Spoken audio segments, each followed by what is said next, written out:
My name is Alexandra Bell, and I am the President and CEO of the Bulletin of the Atomic Scientists.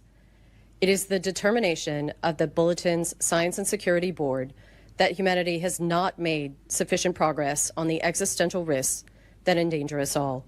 We thus move the clock forward. The Doomsday Clock is a tool for communicating how close we are to destroying the world with technologies of our own making.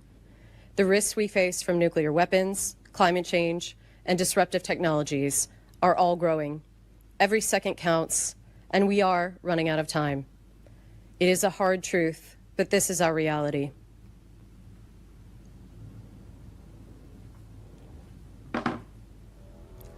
It is now 85 seconds to midnight. 85 seconds to midnight.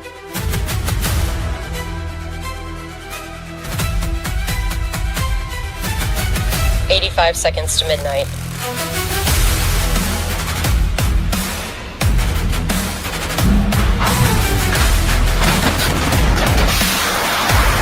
On good. 85 seconds to midnight.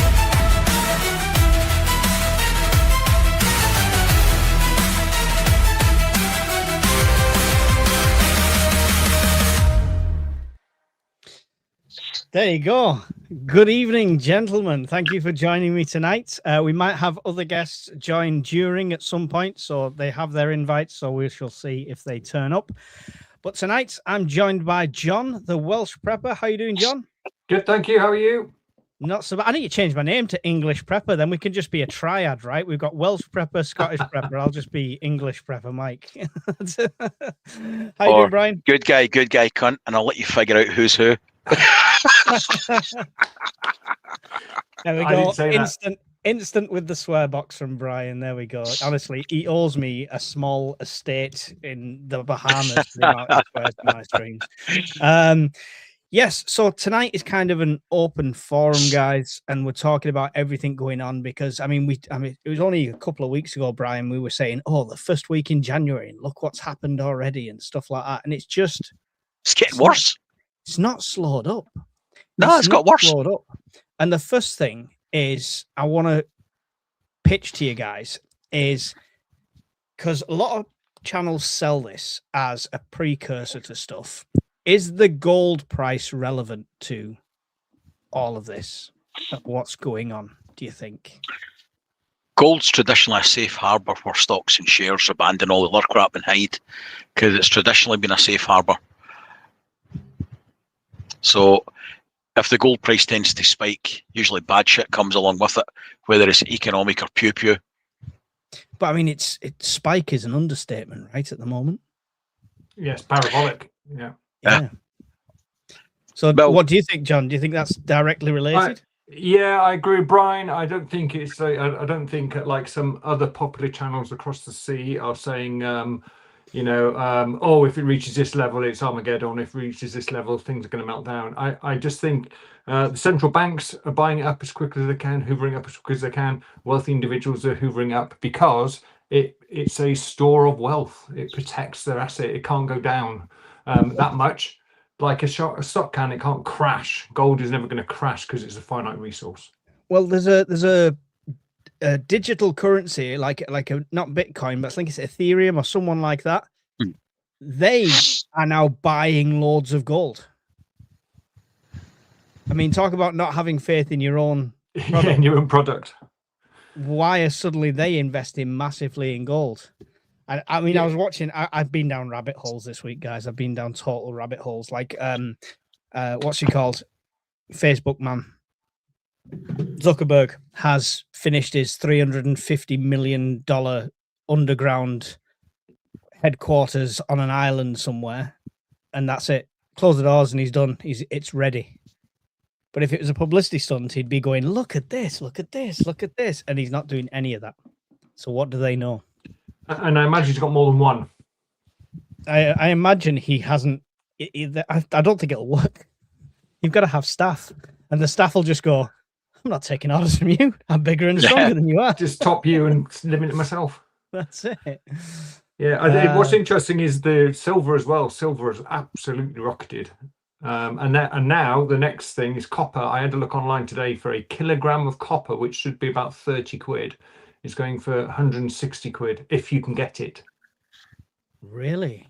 Yeah. I was literally saying beginning of December that, you know, silver's getting a bit ridiculous. I'm going to start just getting copper. I already said it for a laugh. I've got some copper coins that somebody sent me, but yeah, I couldn't get any on. There's a copper smith in Cardiff Metals or something it's called, completely sold out.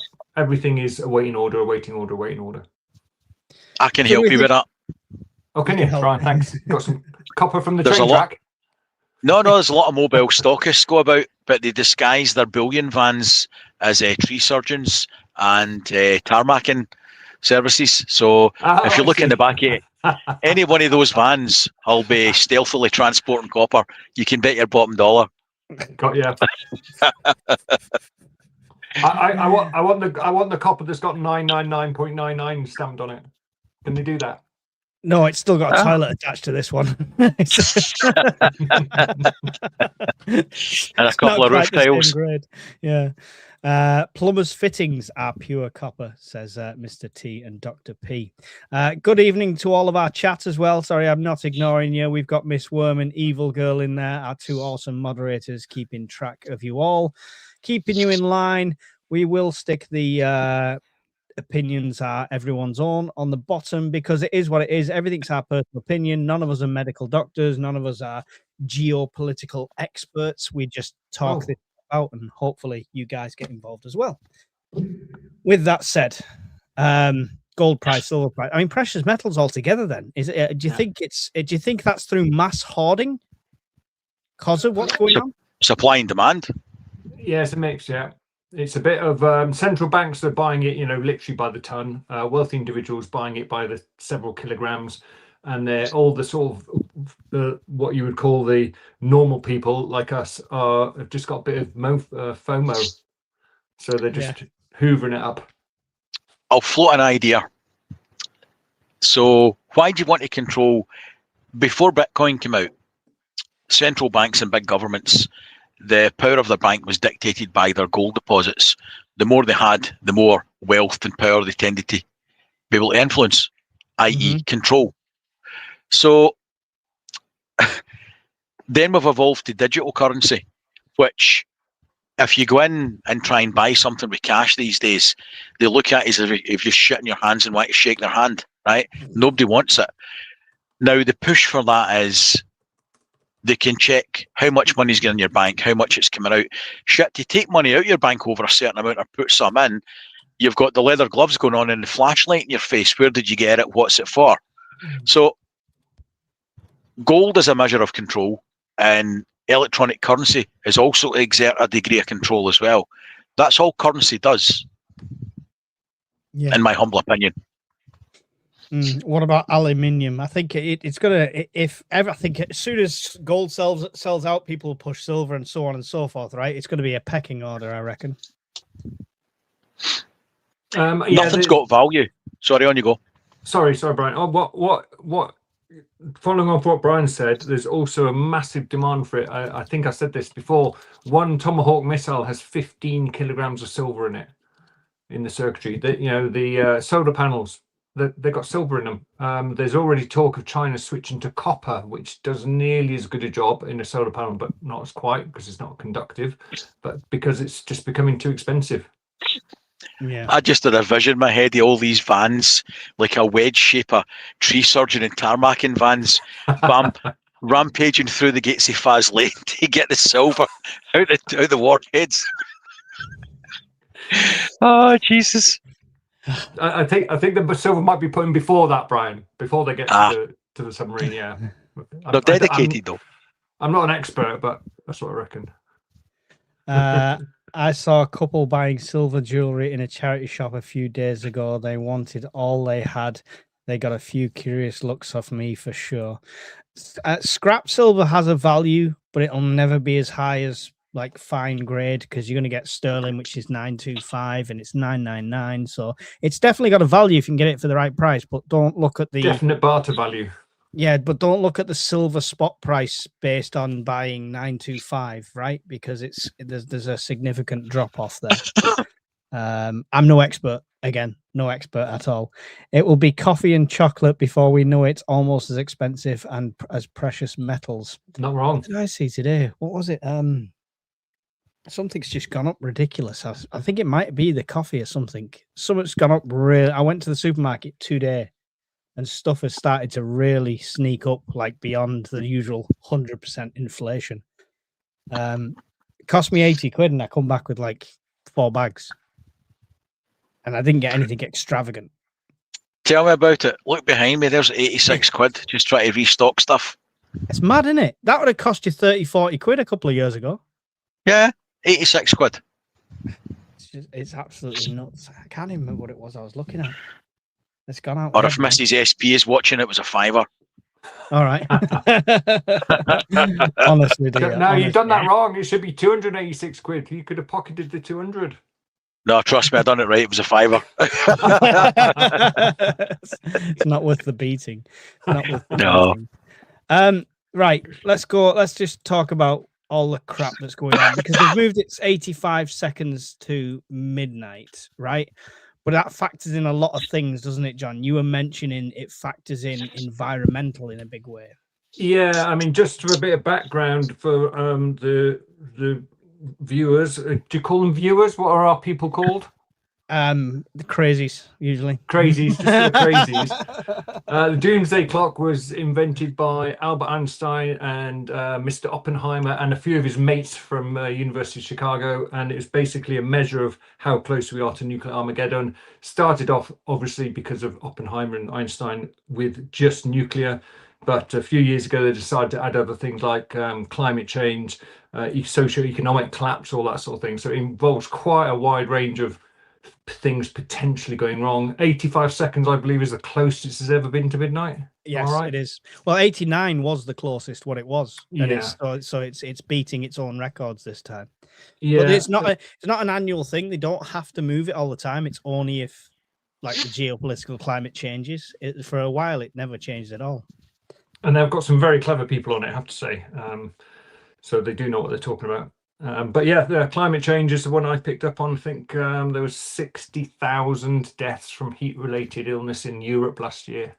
If everyone remembers all the heat waves, not so much in the UK itself, but on continental Europe. And that's something, I think that's something we need to think about, is just dealing with extremes of temperature, not just the cold. Yeah. Brian, do you think they've thrown in environmental into that study instead of it just being nuclear purely to push their agenda of, look how close we are to doomsday, you must all go net zero? Net zero in principle is fine. It's implementation it's a problem because it's done by retards. So the idea of it's fine. As that is. Fuck them, they're idiots. They wouldn't know an amphetamine. Couldn't put a nut in a monkey's mouth. They don't understand the technology. They try and bamboozle Joe Public with good idea versus a fool's errand. There's nothing inherently wrong with clean burning gas or other hydrocarbons. There's nothing wrong with nuclear power.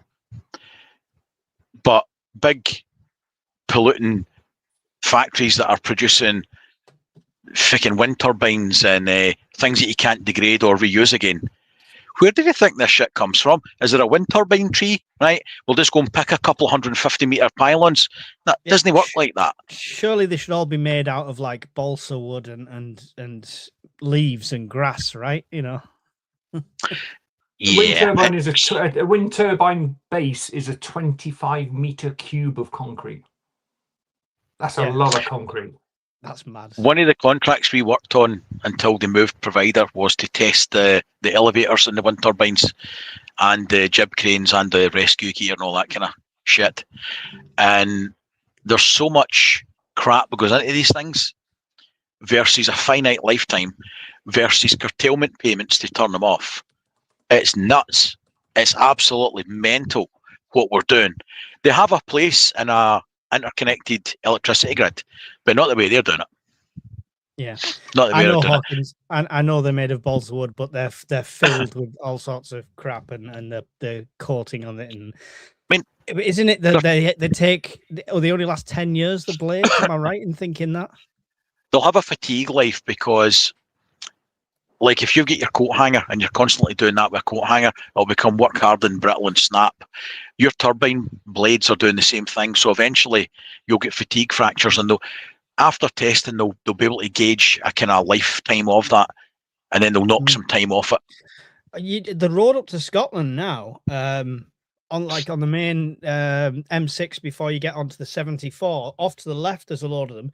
At least 2 of them now have a shattered blade on. You can see like 2 blades hanging down and one at the top that's like sheared off. I don't know if that's extreme weather or it is stress, like you say. Like, they shouldn't be going already, right?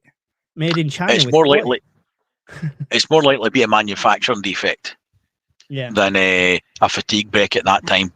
Timu wind turbines. Timu wind turbines, but they'll talk about the environment because it is a factor. Because environmental disasters are still disasters that'll impact on you, me, and everybody else, whether it be flooding or adverse weather conditions like our friends in America are suffering at the moment. It is a valid prep and something to be aware of. So yeah, it's just another thing to get your worry beads out for, like the ice shelf coming soon to splash near a toilet near you. What's that?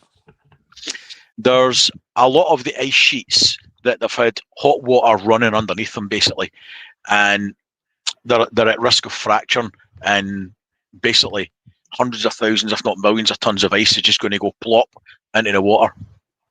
Well, so Brewster's Millions, the guy had an idea. You cut 2 big things out the back, you put 2 big outboard motors on, and you sail it to the Sahara and then drop it in there.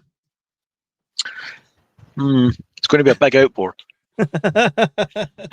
So someone's just put in the chat that gold and silver crashed today. Yeah, they went down. I think silver went down £20 today, back down to about 65. But I mean, I bought a few coins 2 years ago, and it was £23 each. Yeah, don't be fooled by crashes. Still massive. Especially Friday as the markets close, they'll drop off, and then you'll see as soon as they open, that's when you'll get the big spike again. So potentially a good time to buy, but most retailers of the coins won't drop the price by that much based on quickly. An afternoon. So especially when it's the weekend as well. So yeah, I'm not convinced on gold. I can't afford it. I know people buy it, especially preppers buy it. I never have, and I'm not saying it's just my opinion, right? This is entirely just my opinion. Value is only what people value, right? If it's ascribed to something, if the shit's hit the fan and everything's going to hell in a handbasket, I don't care if you've got a 1 kilogram gold bar. You ain't worth a ton of beans to me. It's worthless to me at that point. Yeah, it depends what you're prepping for, right? If you're prepping for an economic crash and wealth preservation in a society that still exists, it's a great thing to do.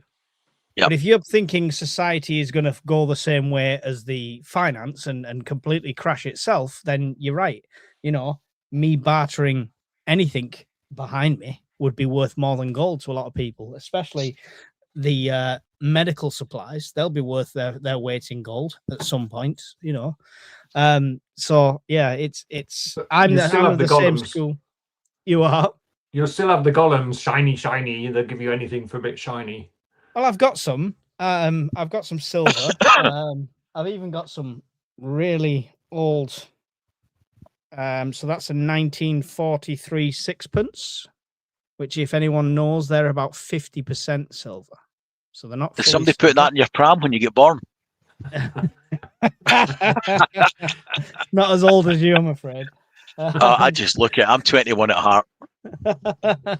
But I've also got like small denominations of the Britannias and stuff like that. And yeah, there will be golems that still like the shiny things, but it won't take. How many times have we joked that it could be the shit's hit the fan? It's gone to hell in a handbasket. You're in Tesco's stealing all the tins of beans and tuna, and somebody runs past you with a 50-inch plasma screen. Yeah, and you're gonna get a massive level of denial, right? So I know I don't want to spoil it, but we're gonna do a special episode where we talk about 1 second after and stuff like that.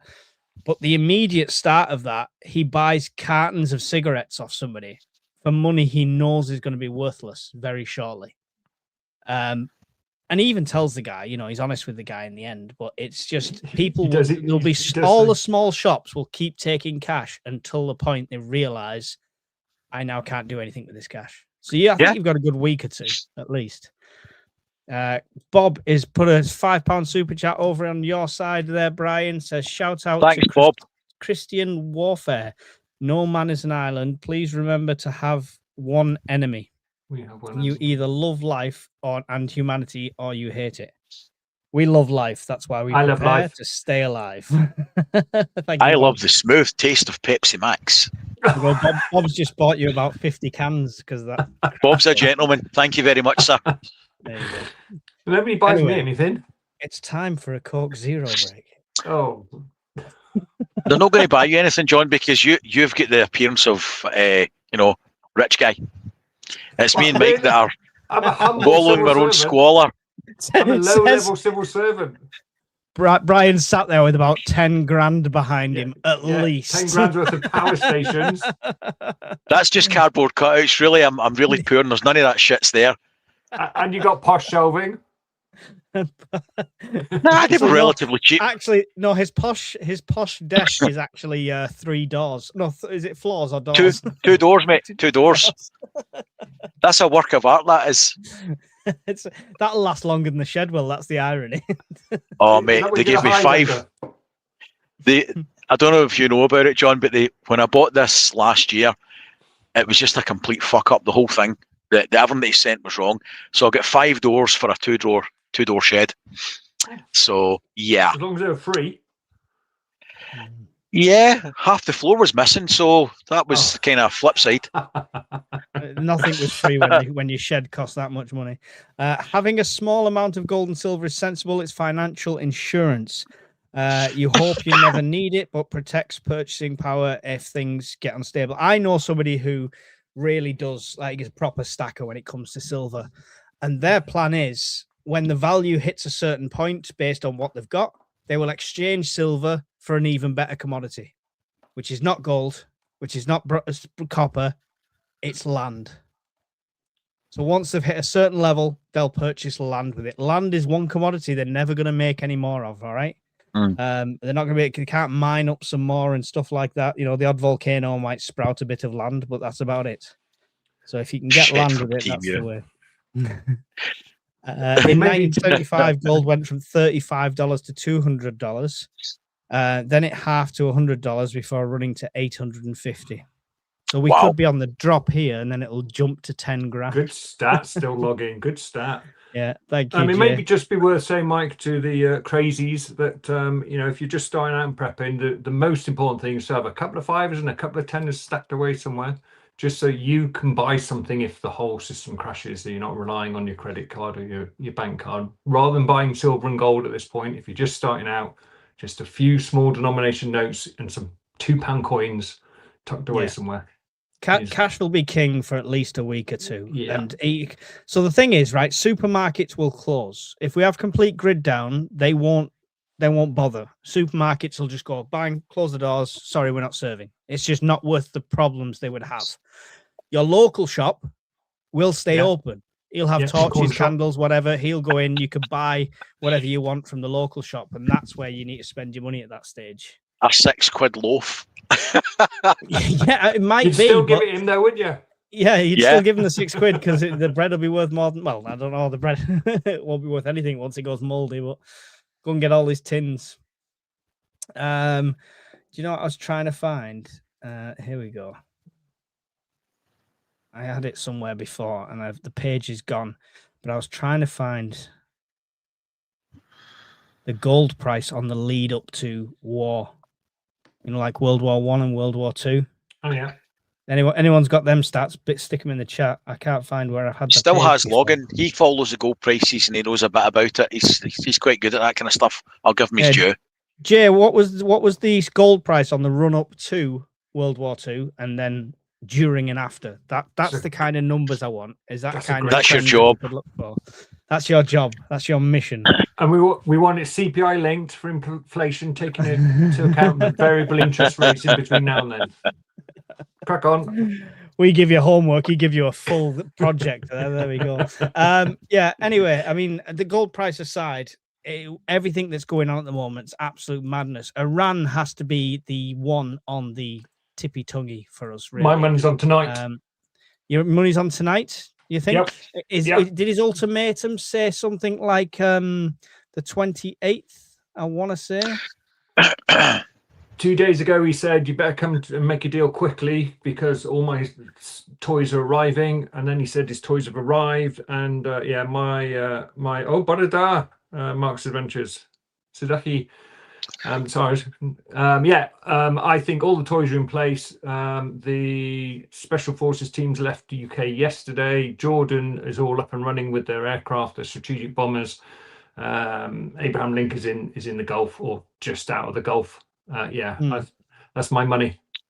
Depends what they're trying to achieve, though, because they've only got one carrier strike group there. The last time they did it, they had two.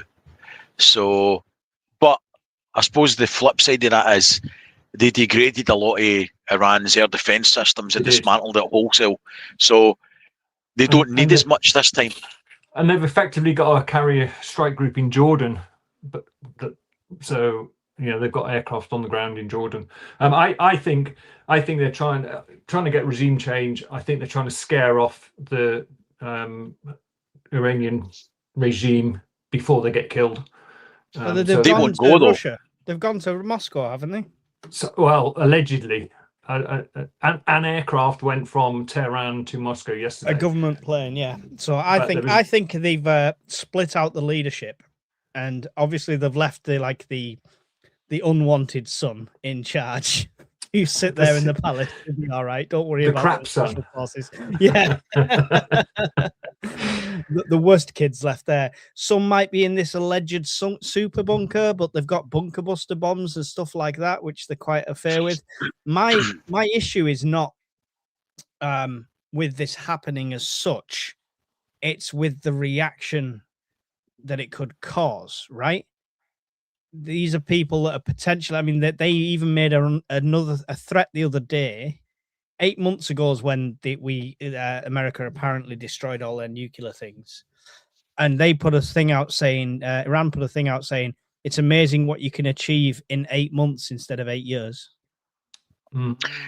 Depends what the thing is, they could go for a dirty bomb. They don't have to have a viable nuclear warhead. All they would have to do is scatter shit all over Israel. You know, if the warhead explodes and scatters radioactive material, it would have, a huge effect. And if they're really asymmetric, they could have a tanker and a container tanker set off the coast of California, stick that 2 miles in the air, and it'll be devastation. Another super chat on your channel. Brian's 10 quid up today. He's all right. He's cashing. Thanks, Bob. You're a gentleman, sir. I'll send you a bill for 50%.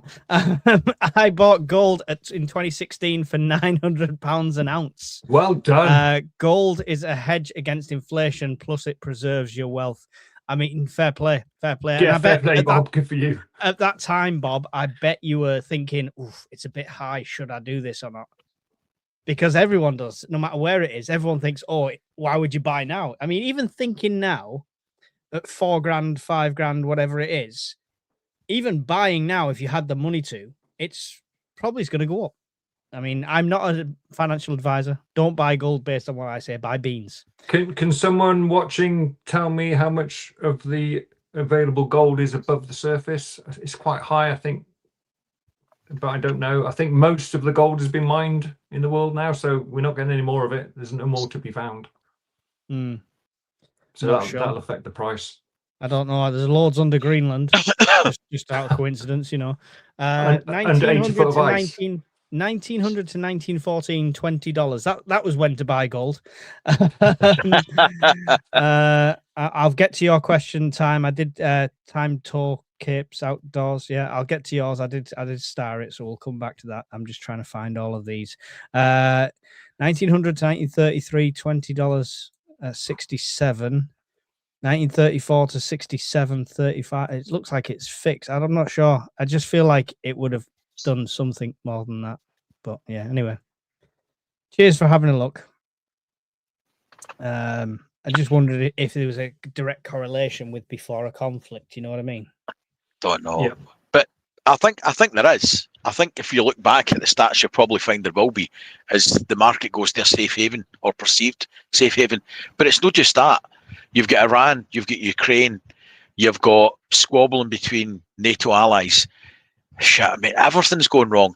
You've got really bad weather. You've got unstable power grids. You've got hacking. You've got the ongoing North Korean psychopaths. Pakistan, I mean, India just bubbling. Yep. You name it, it's all happening. And we haven't even And it's mentioned not showing China. any signs of getting better. Aye, China as well. China's constitution says that it will reunify with Taiwan by, I think it's something like 2 years' time. There's some big anniversary coming up. Right. I think if there's a real sign of a peace deal in Ukraine, they will have to go before that happens. They'll have there was gonna be peace talks today or yesterday. Yesterday, yeah, but nothing. And it's cancelled. And basically, Zelensky's turned around and put a statement out saying we will never agree to a deal where we give up sovereign territory. And he's been consistent. And we know that Putin's going to be of the same thinking. He wants that liberated. You know, he rescued them people from the clutches of Zelensky, according to him. So it's going to be constant button heads. I think that's why Starmer wasn't bothered about saying, "Oh, well, when there's a peace deal, we'll pull troops on the ground," because there's not going to be a fucking peace deal. This is going to end messy. Let's think about where we are then, because as the timeline's progressed, Russians economy was strong at the start, and they were able to manipulate things, use their resources and all the rest of it. Their manpower levels are depleted. They're using African mercenaries and stuff. They're not honouring the contracts of people that they're using in the meat grinders anymore. Only yesterday, one of the big rail companies went down the shitter. So they'll be getting desperate. Ukraine's already desperate because they're getting pressure from their allies to make a deal. No matter how bad it is, make a deal. In between that, you've got a visibly fractured NATO alliance. So if you've got a guy that's been pushed to the wire, as in Putin, his economy's taking a shit, he thinks that their supporters are fractured, he thinks that the USA isn't going to back them anymore, you tell me what he's going to do. I mean, that's the $1 million question, right? That's when we get 5 seconds to midnight.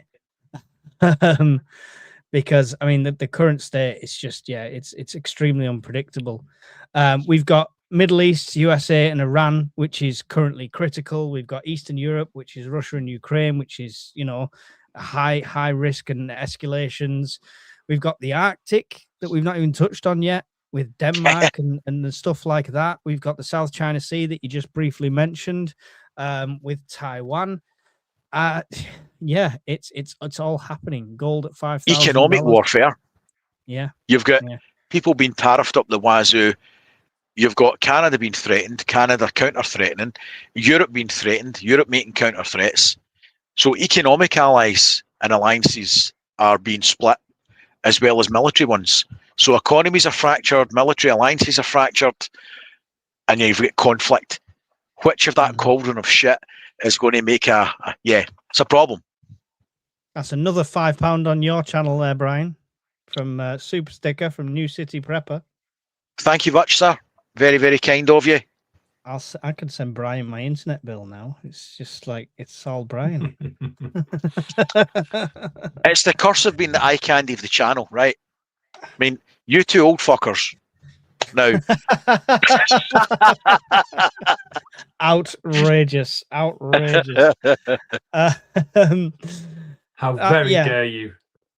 What about the threat of nuclear cascade warning? Analysts are warning USA that strike could trigger a nuclear cascade because of the materials they've got and stuff like that. What's your thoughts on that? Because that's not going to please Russia or China if there's some sort of event that triggers that. How do you mean, like a chain reaction?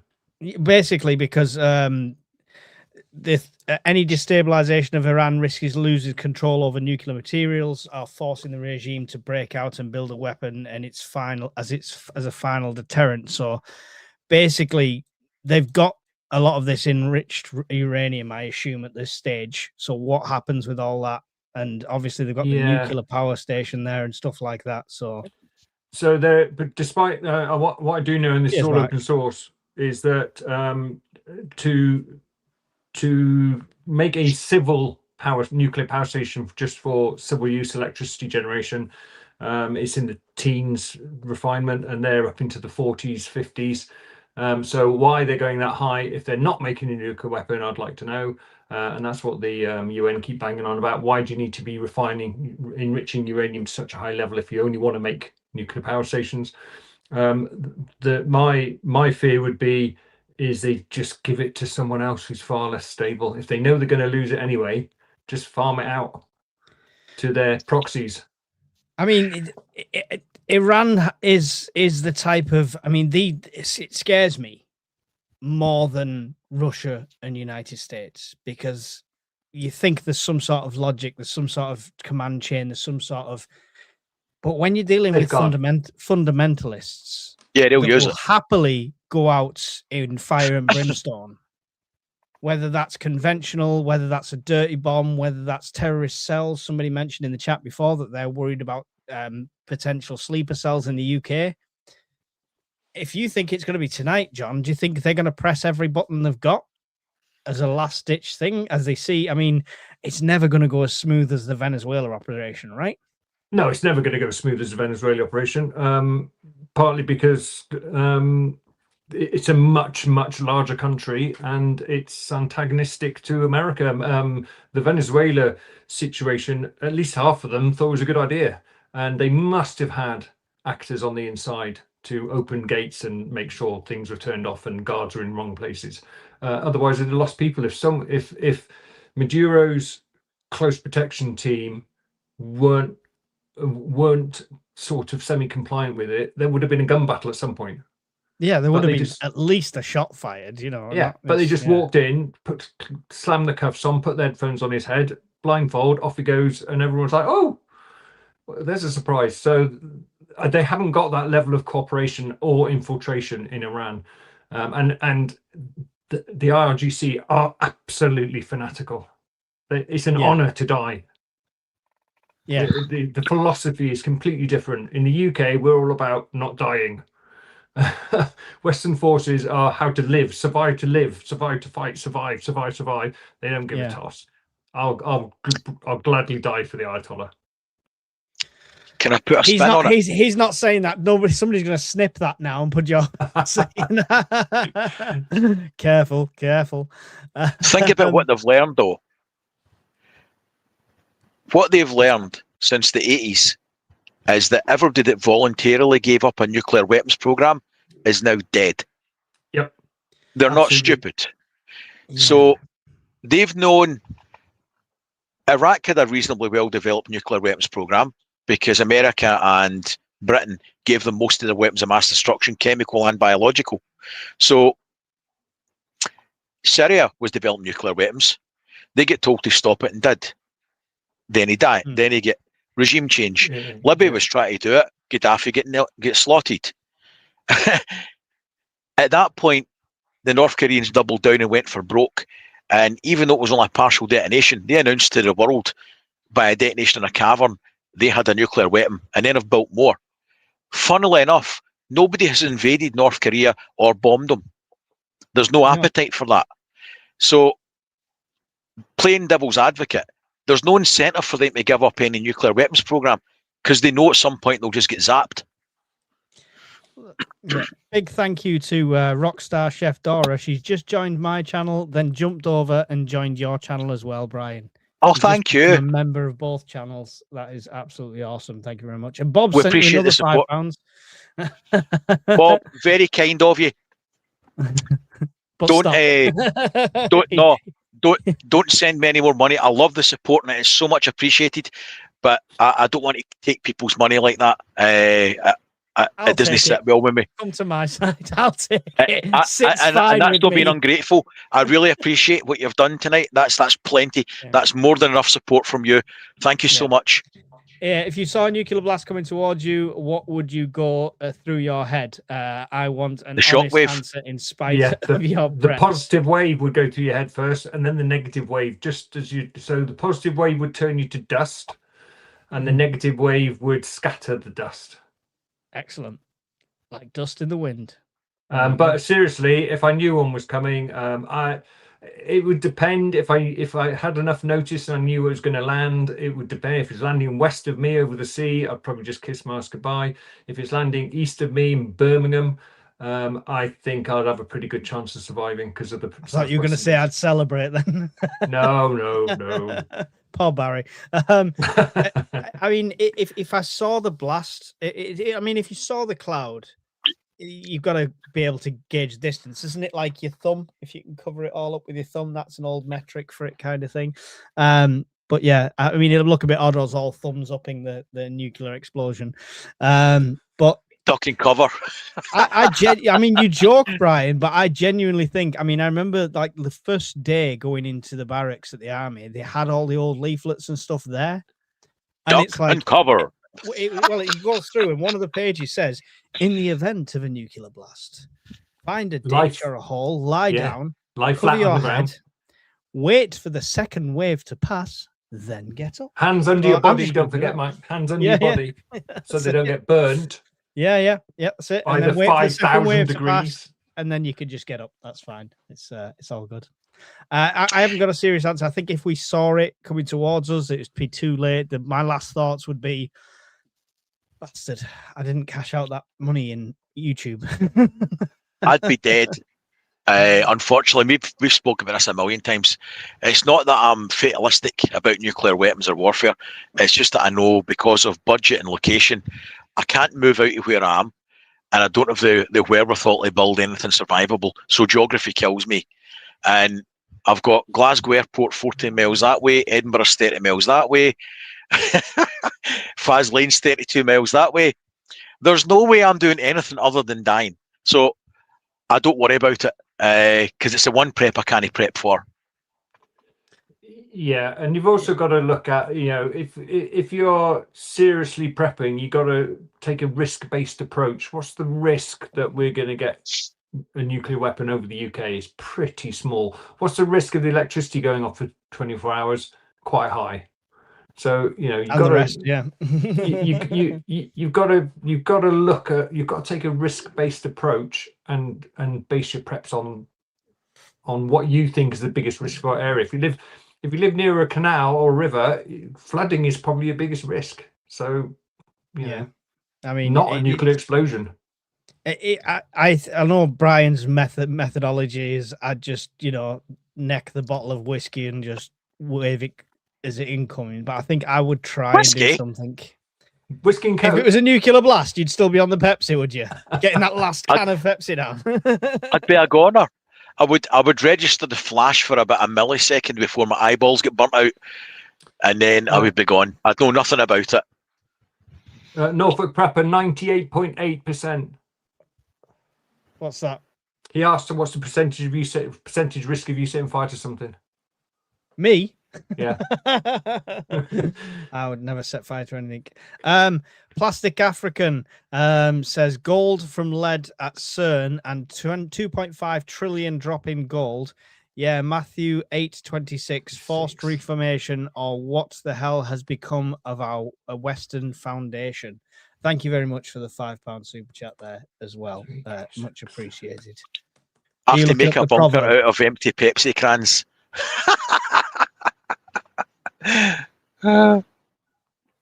Mike's getting voices now. That's a child trying to escape. Mate, birthdays and Christmas. It's been a long time since I've heard any banging. So you get a little funnel, Brian, on your empty Pepsi cans, and then pour the sand in, and then you can gradually build a wall. Considering the amount of Pepsi I drink in a year, I'd probably have quite the bunker. I was going to say you probably need about 35,000 cans to build it, but so a month's worth then. Yeah. Tez said before, watch out for the Bushehr nuke plant. If it gets bombed or attacked, it's part owned and built by Russia and Iran. There's a blowback there, right? Yeah, my personal opinion on this is that Russia is clinging on to its current special military operation and isn't in a position to do anything other than that. Russia is hoping China will come to its aid more than it has at the moment, but they're not friends. I think China will quite happily watch Russia lose, in inverted commas, or not win, should we say. That's my personal opinion. Difficult to say what the allies are doing over that kind of situation, isn't it? Starmer is creaming his drawers over that's an image I never wanted ever burned into my head. Over a Chinese social credit system, Oxford has just been approved for total 15-minute towns. You get 100 days a year to travel through different zones. Well, 15-minute cities. Interesting. That's yeah. Just a quick one in my channel. If if folk don't start behaving, folk will be leaving. That's the third warning. There'll be another one. Okay. Okay. I mean, if you're getting told off by Brian, it must be bad. I'm not sure whether he's talking to me or not. No. Let's agree to disagree. You can. We don't have to agree with everything. Draw a line in the sand, fellas, and just move on. There's an argument going on. Yeah, but there won't be now. Everybody's going to behave. Brian, solar farms around here won't be connected to the grid unless infrastructure is improved first. Could be 10 years or more, says Mel. The projects it was 10 to 14 years delayed. They were supposed to be cutting red tape as of last year, and it's potentially down to 7 years. The Great Grid Upgrade is ongoing, and it's supposed to be finished by 2030, some of it 2035. They're spending 52 billion. And yeah, I'll believe it if I actually see it finished. Legal challenges went in last year to try and save Fluffy the brown spider for getting his habitat disturbed. The usual sort of shit. So we don't have... The problem in the UK grid is capacity. There is projects coming on stream, but they can't get a connection. So we've got a transmission problem. The power's in the wrong place. Yeah. The power's in the wrong... The power won't be anywhere soon. The wrong place would be a luxury. Right, I'm going to quickly try and catch up and star some of these questions. There's 195 people watching, so I'm going to use the opportunity to do a 40-second sales pitch. Hi, guys. Just wanted to take a moment to say this year for the charity, the Bradley Lowry Foundation, I'm going to be walking the West Highland Way in reverse with full kit wild camping along the way. It's a survival challenge, and it's definitely a fitness and endurance challenge. We're raising as much money as we can for this absolutely awesome cause. You can donate by giving through Just Giving or through PayPal. Make sure if you do use the PayPal option that you mark it for charity. With your help, we can make a massive difference to some families' lives. So please give whatever you can and help this awesome cause. There you go. So that's what I'm doing this year, as long as we've not all been turned into Rice Krispie bits by then. Are you allowed to go into pubs along the West Highland Way, Mike? Is that part of the deal? No. I don't think it'd help my walking, but I might do. You never know. But it's King's House Hotel. That's got a nice little walker's bar. I'm doing it in reverse, and I'm taking everything with me, planning to wild camp on the way. But I have an open invite if anyone would like to join me. If you feel up for it, John. I'm tempted, but I'm moving house this year, so we'll see how that goes. Well, yeah, into the bunker. Yeah, I wish. No.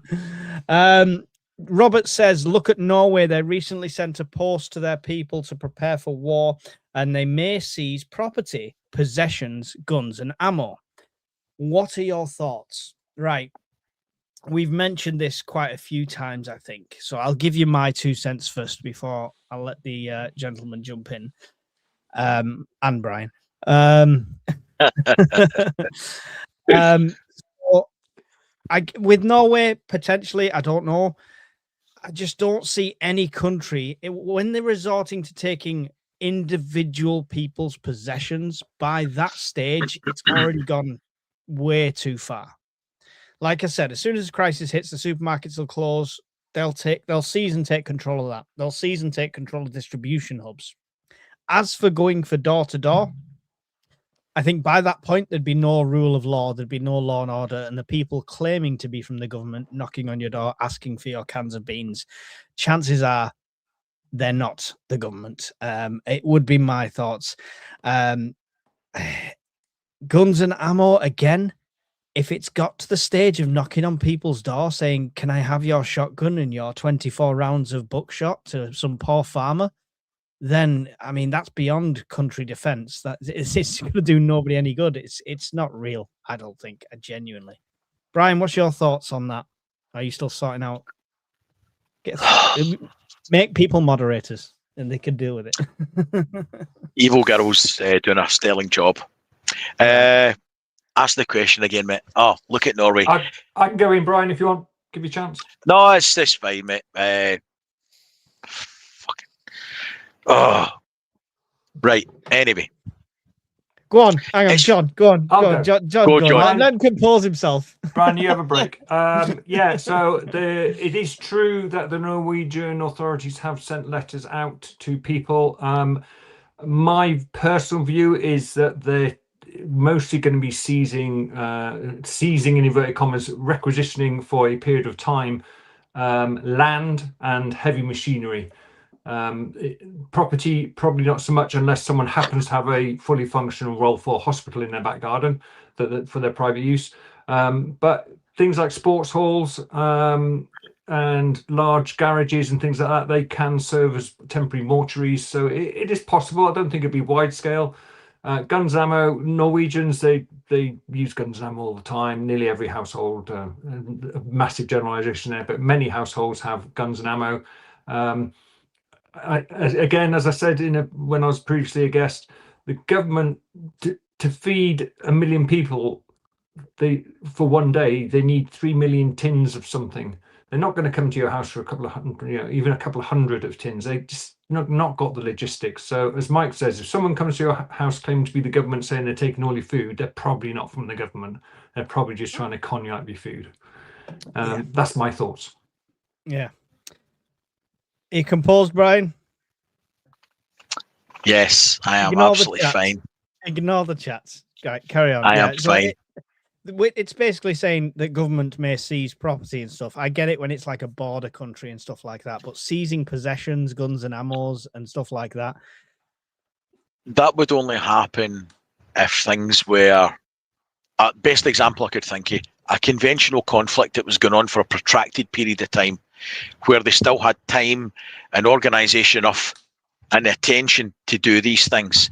This isn't going to happen in weeks or months. This would be in years we're talking about, in my humble opinion, that because they'll go for big targets first. Food warehouses, factories, even farms, right? Things for the national good, large infrastructure. Your hoard of beans and bullets will be way down the list, if ever. And if it is ever, it'll be years potentially down the line in a protracted conflict with rationing in place, and you're only allowed a certain amount of shit over a certain amount, or it's hoarding, hoarders will be shot, that kind of shit. Yeah. Until then, anybody that turns up at your door with a police uniform or a military uniform on, they've probably stolen it, and they're trying to get in your house with some nefarious means. Yeah. And the only donation they would get would be lead. We're still at a magical place where big stores still take cash in this country, right? So unless you're getting everything on your card or using your centralized bank digital currency and you're smart about it, they don't know that you're hoarding loads of stuff and things like that. They might know I am because I'm out there, but you generally just watching this, you're probably pretty safe. But again, I wouldn't believe it for a second if somebody knocked on my door saying that. I'd offer them a cup of tea and stuff. Not like Brian, And don't forget, they need a warrant to come into your house at the moment. At the moment, yeah. At the moment, yeah. Papa Prep 45 has become a member of your channel there, Brian. Oh, thank you. There you go. If you do get a chance, guys, go and make sure you join Brian's channel. It's like a 99p membership or something like that. It's something ridiculous, but he's putting it all back into the channel and he's doing some awesome giveaways and stuff.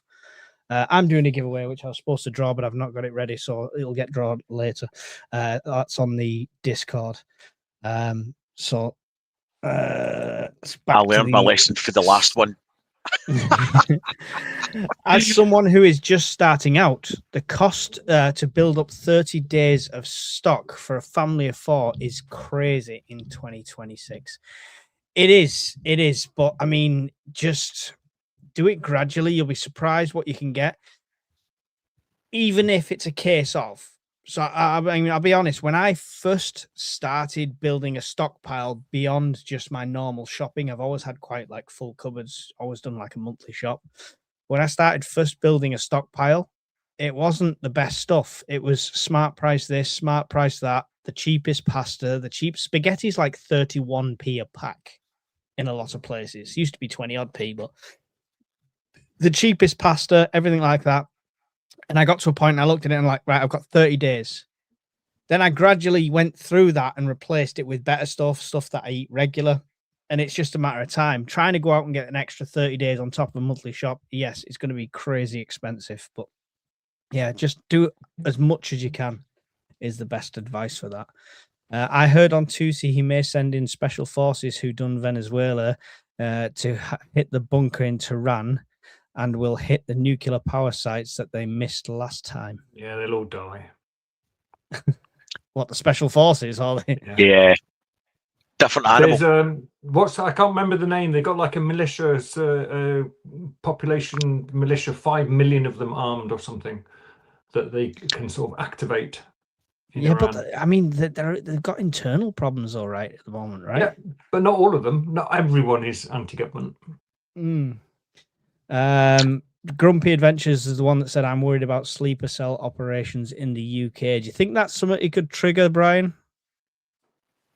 Yes, 100%, because we've got large link control borders and have had for decades, and now the problem's accelerating. Our trusted intelligence services are fighting a losing battle. They cannot be everywhere. They cannot look at everyone. And with the best will in the world, they can only look at who they know about. At the moment, you've got mass migration all over Europe. Mm-hmm. Even if it's only 1 in 1,000, right, as somebody that's been trained and is part of a sleeper cell to cause some sort of horrible shit in a country. Think how many hundreds, if not thousands, that you've got roaming about the UK and Europe in general now. And they're not even going to be running about tooled up with an AK or something or setting off bombs. They're just driving into crowds. So, yeah, I do worry about that. When I'm going to Christmas markets and when I'm going to see Santa Claus and my granddaughter, for talk's sake, and you're having to explain why there's barriers on the path, what are they for? Well, it's not to stop Santa's sledge coming towards you. That's for sure as shit. Why has the elf got MP5s? Yeah. Don't Festive think Kevlar. Yeah. What? Go and visit Santa. He's just behind a steel sheet, and he opens it just his eyes. Ho ho ho! Anyway, is he pointing a candy cane at me or a shotgun? Don't think that Russians' military is useless. They are doing what they always do: use cannon fodder while the Russian army waits for the invasion.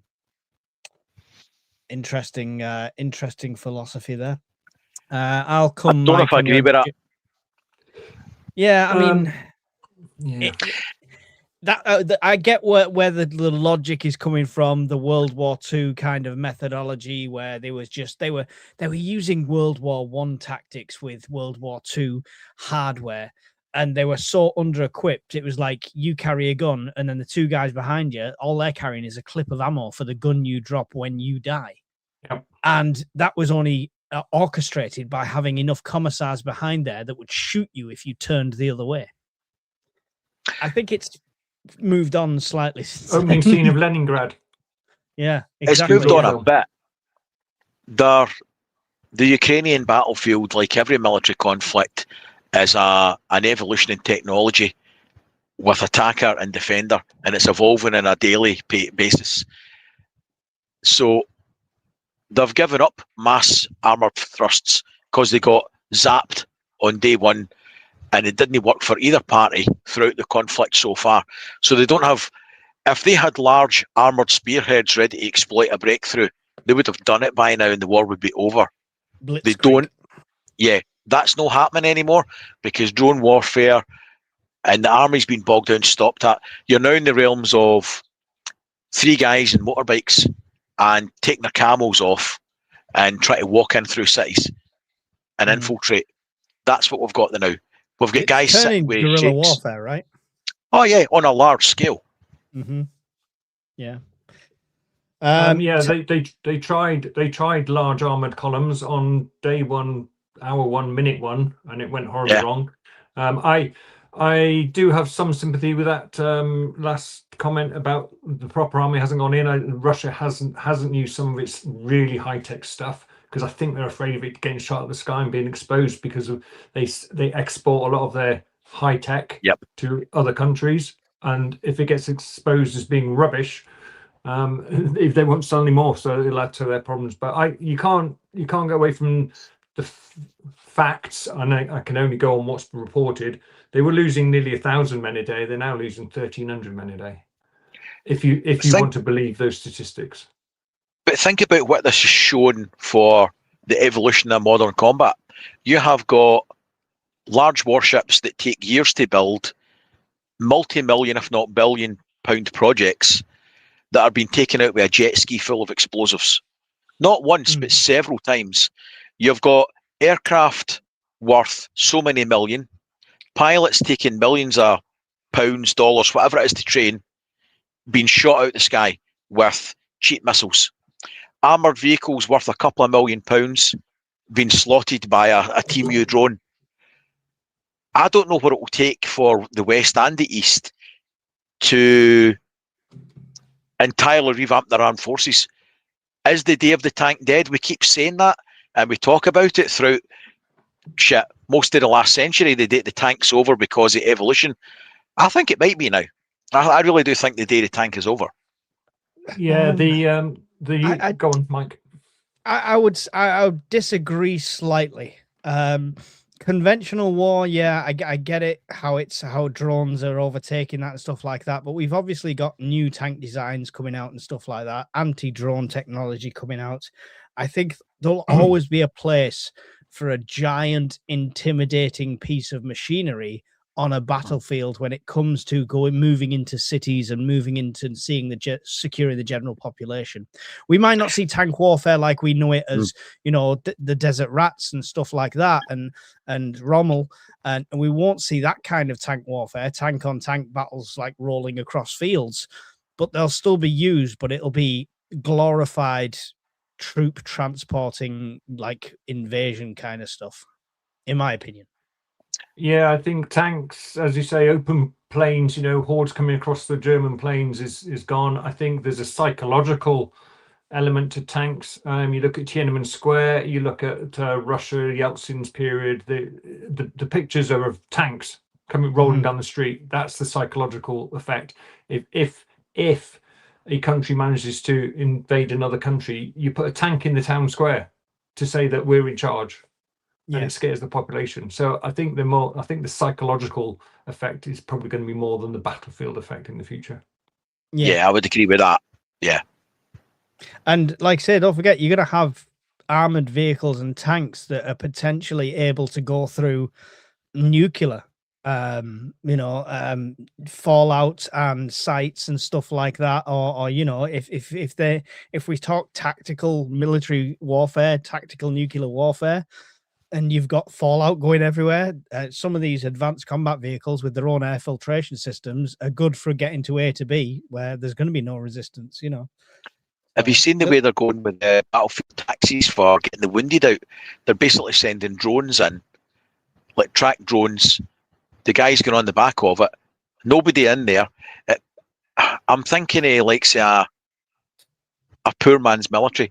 If you think how much it costs to train a British soldier or a pilot, right? Probably pilot's a better one. The expense and the training, and then the aircraft, Millions.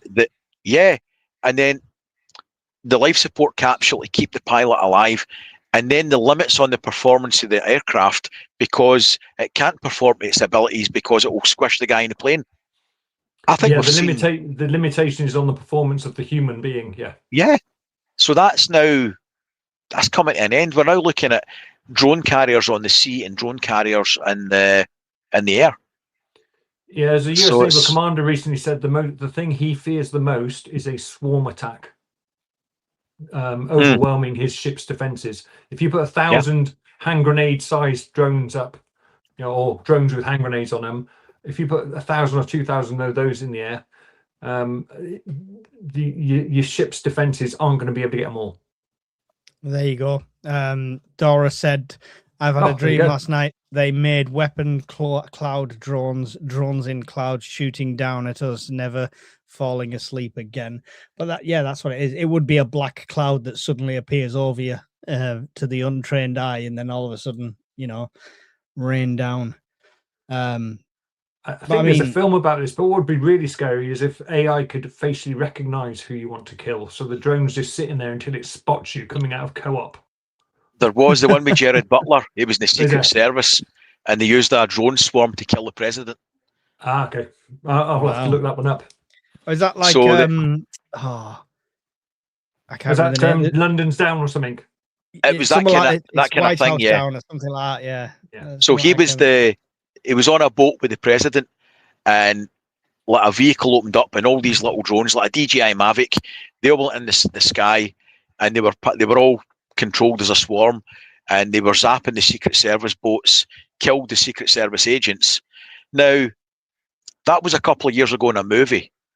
We've had that exact same thing last year in Russia, where they drove a lorry with a shipping container, it opened up, and a swarm of drones blatted tens of millions of pounds of planes and air defence systems for what, maybe a couple of $100,000.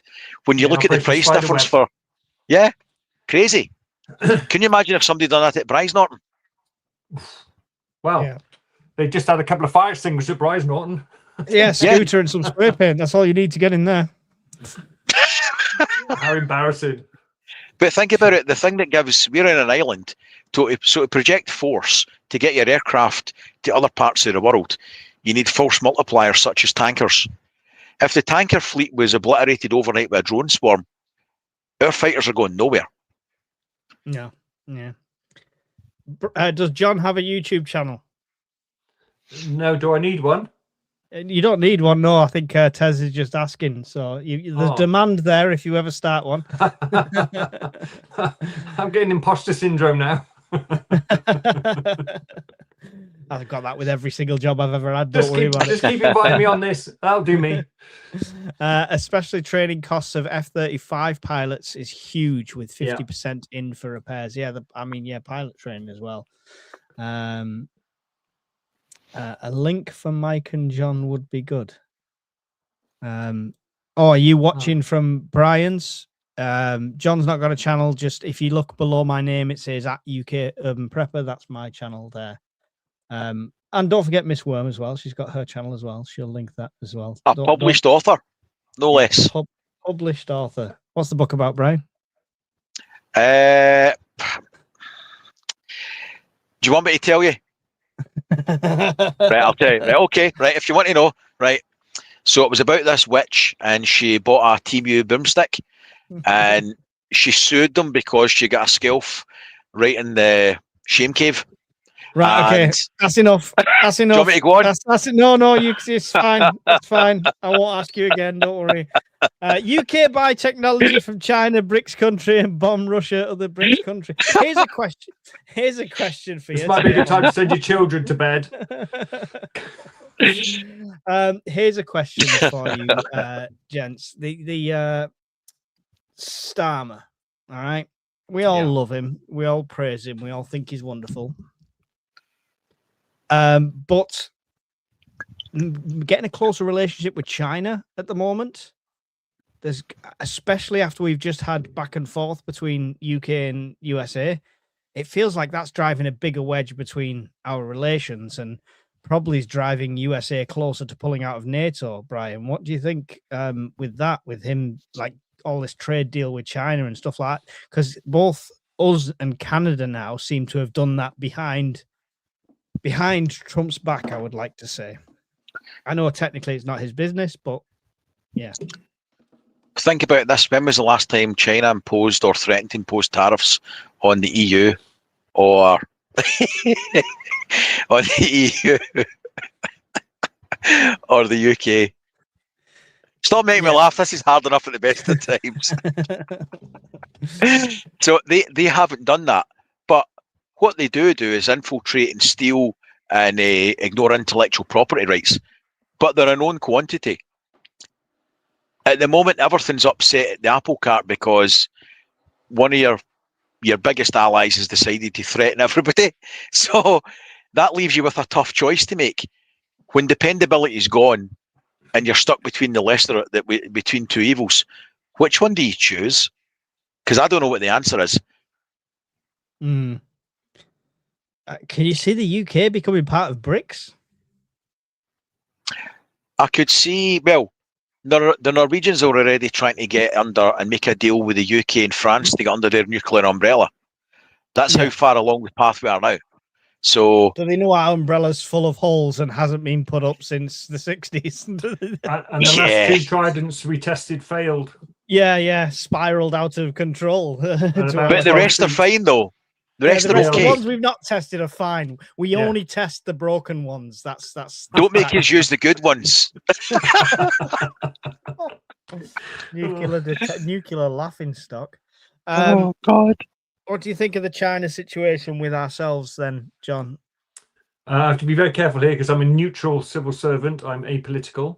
I just in general terms, I would say that European leaders are basically cozying up to China as a demonstration to America to say, if you keep doing what you're doing, you're going to force us into the arms of China, and we'll go. So I think there's a grand strategic. This is answering back for tariff threats, then. Yeah, and behave yourself, America. Otherwise, you're going to push us into the arms of another lover. Yeah, I mean, so you can speak freely. Let's talk about it from Canada's perspective.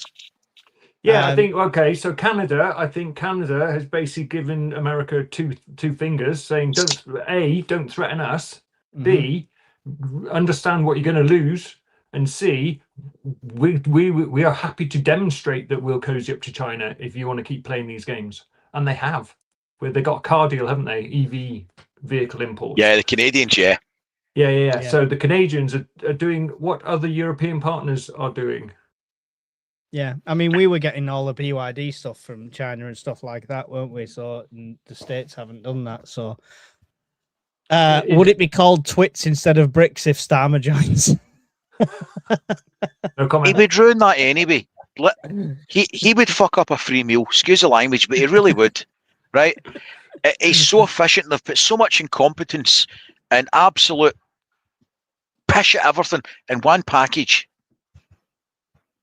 I'll be back in 2 minutes, Mike. Yep. Well done, Mike. You've upset him. Thanks for that. He's gone to put a mask on. Oh, good God.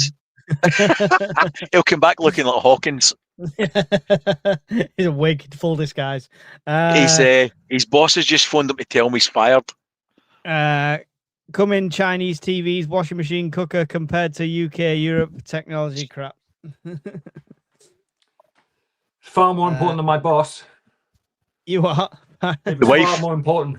My fiance, she's just come home from work, so. All right. We thought you'd gone to put a mask on because we started talking about the British government. What do you mean? I've already got a mask on. It's my handsomeness mask. Brian tried to get one of them. It didn't work, clearly. I got it for Team You. I'll come, Mike, on your journey. If you don't know who I am, I'll be the one that turns up looking like Buffalo Bill from Silence of the Lambs. Not a problem. Ooh. You're more than welcome, Tez. Wow. Wow. I'm trying. You'll fit in with my Halloween costume of Ed Gein. It was fine. I'm trying to drink a can of Stella and watch the stream, and it's all kicking off in the background. That's been resolved. That's been resolved with the hammer of doom. In the UK, I have low-powered items, but they will still mess your life up with correct placement. Okay. UK no longer has access to European criminal database intelligence sharing. Is this still the case? I'm not sure. I think we're still members of Interpol, so I was going to say Interpol should still be relevant, right? Because that's to the States as well, right? Yeah. Interpol's worldwide, isn't it? Well, to every country that signed up to it. Can I just say thanks to Nicola for the super chat? Thank you so much. I will put it towards Pepsi. How did someone manage to send you 2 cans of Pepsi then? That was amazing. It's the world of the internet. There's like, if you got a little hatch on the side that it just appears. That's for a separate thing, but I'll not get into that right now. Oh dear. Look at that. What about my cola, Nicola? What about my cola? Hey, we can tell who the rich people really are. Yeah. Hey, there's water in that. There's water in Pepsi. He's just poured that out of a glass Voss bottle, though. There you go. It's a bottle of Stoli. This is my Selfridges water. It's very good, Selfridges water, have you know? Leave the World Behind. Did that have Julia Roberts in it, or am I missing something? Yeah, no, had Julia Roberts in it, yeah. Did it? Yeah, okay. And lots of weird deer. I'm not sure where that came from. Why that was context for anything. The Islamic Centre England in London is funded by the IRGC, and there are many mosques run by Muslim Brotherhood around the country. Yeah. So, I mean, John, you might want to hide. But they literally announced that they were going to ban IRGC in the UK, and you turned within the same night. They said they were going to declare a terrorist organisation, I think. Yeah. But yes. Then decided they weren't going to do overnight. Oh, okay. So I didn't hear that bit. I didn't know that. I wonder if that's to do with the discussions going on in China. Don't know. No, I heard that they were going to ban make the IRGC a terrorist organisation. That was the last I'd heard as well. I didn't hear that they'd rescinded that. I'm pretty sure they had. I mean, I could be completely wrong, but from sources, we all have sources, as preppers often say. Russia needed North Korean troops to kick Ukrainian out of Russia when they took that Russian oblast. Did they need them, or did they get a trade deal where they sent some potatoes and got some free cannon fodder? That's up for debate, right? I mean, it's terrible the how little human life matters across the globe, though. That they would have traded obviously money or resources, and you've got 10,000 people. Somebody's son, husband, brother has been sent to die in a forest somewhere in the cold. They've traded missile tech. I have no doubt that they've traded missile tech. North Korea, we're already in nuclear power now. They've got the Hyosung, or whatever it is, missile, Hyosung 12, whatever it is. I think, because obviously a lot of their tests are going okay, some are going all over the place. I think they fine-tuned it with some Russian technology. That was the deal that was done there.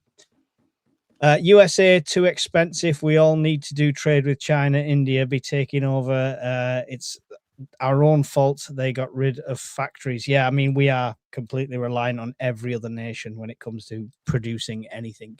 Yep. When you know what the end game is, the actions are easier to predict. Why Starmer hates Britain and his reason is to destroy the UK. I mean, there's a million rabbit holes. Mark's a civil servant. Yeah. They'll take your pension soon. You know you're buggered when everyone knows China sends the world sheep tat Temu and Shein, and Starmer thinks he's got a good deal. I wonder who's going to tell him that. Listen, I mean, you joke about China cheap tat, and it's like this new thing. A lot is good. listen, look at anything around your house. Look at some good It's stuff made in you got China. around your house. A lot of it's made in China. Components made in China. You know, My solar panels are made in China. They're fantastic. Yeah, my dad was a this is such a Starmer line. My dad was a tool maker. Genuinely, my dad was a tool maker. He worked for ThyssenKrupp, and they were all over the place. And they go to Wuhan all the time and train people over there and doing jigs and models and tool making stuff. So you joke about the cheap tat, but you get what you pay for. If you think you're going to get a night vision set of goggles for $2.99 off Temu, then they saw you coming, I'm afraid. But you can get some good stuff off there as well. Mm-hmm. You know, that's not the one, but we've got the plates from Temu, which are good. Brian's tested them. Brian's friends tested them and stuff like that as well. So yeah, and they'll do a job up to a certain caliber, just no 6.5 Creedmoor. It just went straight through. But that's different. That's fine. Well, again, you get what you pay for, right? You can spend 90 quid for a tent off Temu, which is pretty much a one Tigris tent without the stamp on. So it's 6 and 2 3. And when Bombardier tried to prove that titanium wasn't that cheap, turns out it was titanium. Yeah. Brian, did you say 5.56 went straight through it? Yeah. Oh. No, sorry, 6.5 Creedmoor. Oh, okay. It resisted 2 air rifle rounds, 5 air aim, 1 plate, incidentally. It resisted 2 rimfire, 7 air aim, 5 rounds of 38 special, 5 rounds of 357 Magnum, and 5 rounds of .17 HMR at 30 meters. No one that we're likely to come across is going to have anything more than that. Exactly, and it's also a valid stab plate as well. So for shit hits the fan and for good content, it was worth doing. But for about 18 quid for a level 3 plate, which it isn't, it'll do a job. You have to try it with icing sugar next. That was a good video, that. It was a good video. Does anyone want to actually shop British goods rather than buy Chinese shit? Don't understand. I'd rather pay more. Do you know what? Yeah, and I'm all for like getting local produce from farmers and stuff like that. I do buy British when I can. But at the end of the day, we're in a cost of living crisis, guys. And, as preppers, there's certain stuff we want. And do I want to spend 250 quid on a gas mask that's made in the UK that's probably going to be as good as one I can get for 40 quid made abroad? It's fixing to. If I had the money and the luxury to do so, I'd buy British all the time. But they're making it impossible, would be my answer to that, Billy. Bored Iran or boomed it? Okay, not sure what that was. Pass. They said they would follow EU and immediately ban last night, and were then changed this morning to pass legislation in Parliament by the end of the year, so we know it won't happen. There you go. That's what maybe they know it won't exist tomorrow. Yeah. So they have to bother. It's a cracking point, to be fair, John. Shall we ban this by the time we've done the paperwork? Yeah. But they've not actually done. See if they were going to bring back British manufacturing. When the Ukraine war started, when we had a gas problem, when they were shutting off gas coming through Europe, why did we not open the North Sea fields at that point and start drilling again? Right, drill, baby, drill, as Trump would say. They didn't. They can't. They're not connected to Wi-Fi. They can't turn the panels off, but they could probably do something with inverters. But the panels themselves would be fine. They've only got a couple of diodes in them. There's no really a circuit board. Although some of them have got micro inverters, that might be possible. But listen, if probably your not. Fridge from China gives you the option of hooking it up to the internet, just say no. Just say no. I don't. Yeah, my solar and system and power bank is not connected to any sort of Wi-Fi. It's all independent. Yeah. If they can. Right. I didn't mean to interrupt you with the comment. No, you're fine. You're fine. I can't remember what I was saying now. It's probably all shite. Again. we were talking about British manufacturing. The fact is yeah, that right. we So have to pay minimum wage, and so that make it too expensive. If they want to be a player in the world scene again, and they want to have an element of civil resilience, and we want to be able to look after the population, and we want to get rid of this net zero bollocks for something a bit more common sense. When Ukraine war started, we should have been drilling in the North Sea again. We've got vast natural resources that we don't exploit. That's foolish. We should have been building factories to produce things that we need, that we can't get in times of crisis. We didn't do it. We didn't do it because, one, there's no appetite for Joe Public to pay for it. There's no appetite for any politician that wants to bin for the next term to tell us we need to do it. So they're waiting to see if the war's going to be over in a month, 6 months, a year, 2 years. They're hedging their bets to see if it's going to stop. And we're 4 or 5 years down the line and it ain't stopping. And we've still not done anything. I didn't dismiss your comment, Richard. So there's no that you can put your dummy back in and reassess your tampon. All right, I wasn't. It just read weird. So if you'd have wrote it sensical, I would have agreed with you that you can get a low-powered washing machine and stuff like that. But you want to be an asshole, that's fine. He's come through on your channel, by the way, Brian. That's one from you. I didn't see. Sorry. You will all die if you lesson to these idiots. So don't lesson to us, guys. Don't lesson to us at all. No one's here by force. Yeah. Right. I'll jump in on that. Listen. Most people get 3 warnings in my channel if I see it. There's been enough shit tonight. Nobody's an expert on here. We do our best and we've got an opinion, and you're entitled to your opinion. But like gets said in the Discord channel every day, it's a low bar. There's no many rules. Just don't be a dick, right? So if you want to be a dick, fuck off. Pretty simple. And seriously, no swearing. Can't be arsed for this pitch tonight. I'm gonna put the Peaky Blinders as part of the intro of no fighting, no fighting, no. You're entitled to an opinion, and it's also probably worth saying humour is expected and encouraged on Discord, and it's certainly encouraged on here. But keep it good-natured. Try not to be offended. I mean, Thanks, he made Worm. Miss Worm swear, so I mean, it must have been bad. Potty mouth.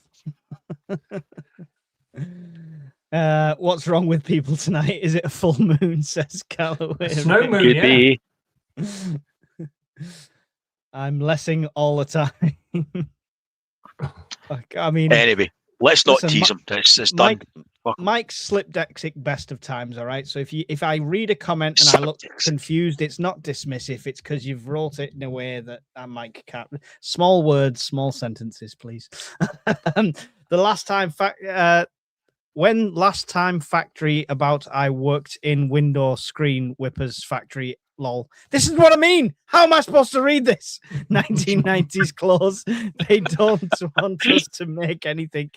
They buy Chinese to make us into China 15 minutes. Yeah, they've exported all trade, and that's the sad thing, isn't it? Like, I mean, I'm from the Northeast originally. Shipbuilding, steel industry. I watched beautiful towns like Redcar just turn into absolute clappers overnight as industry completely got stripped out of the Northeast. So yeah. In my mind, you turned into Donald Trump there in your voice and everything. Beautiful ships, best ships in the world, right here in the North Sea. That's all I heard there.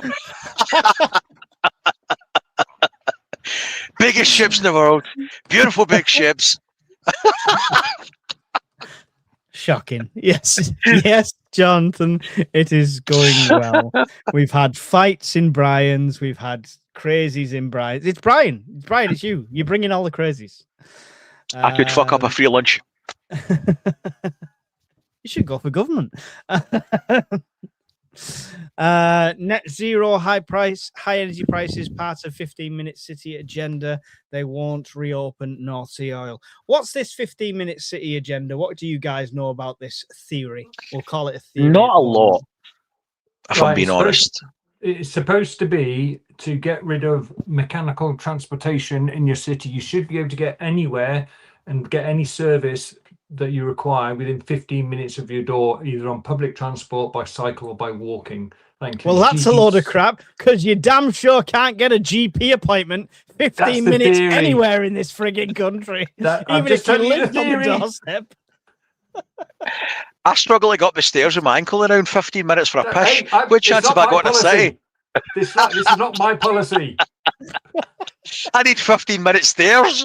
I'm just the messenger. No, I mean, I get it, and I have heard it quite a few times before.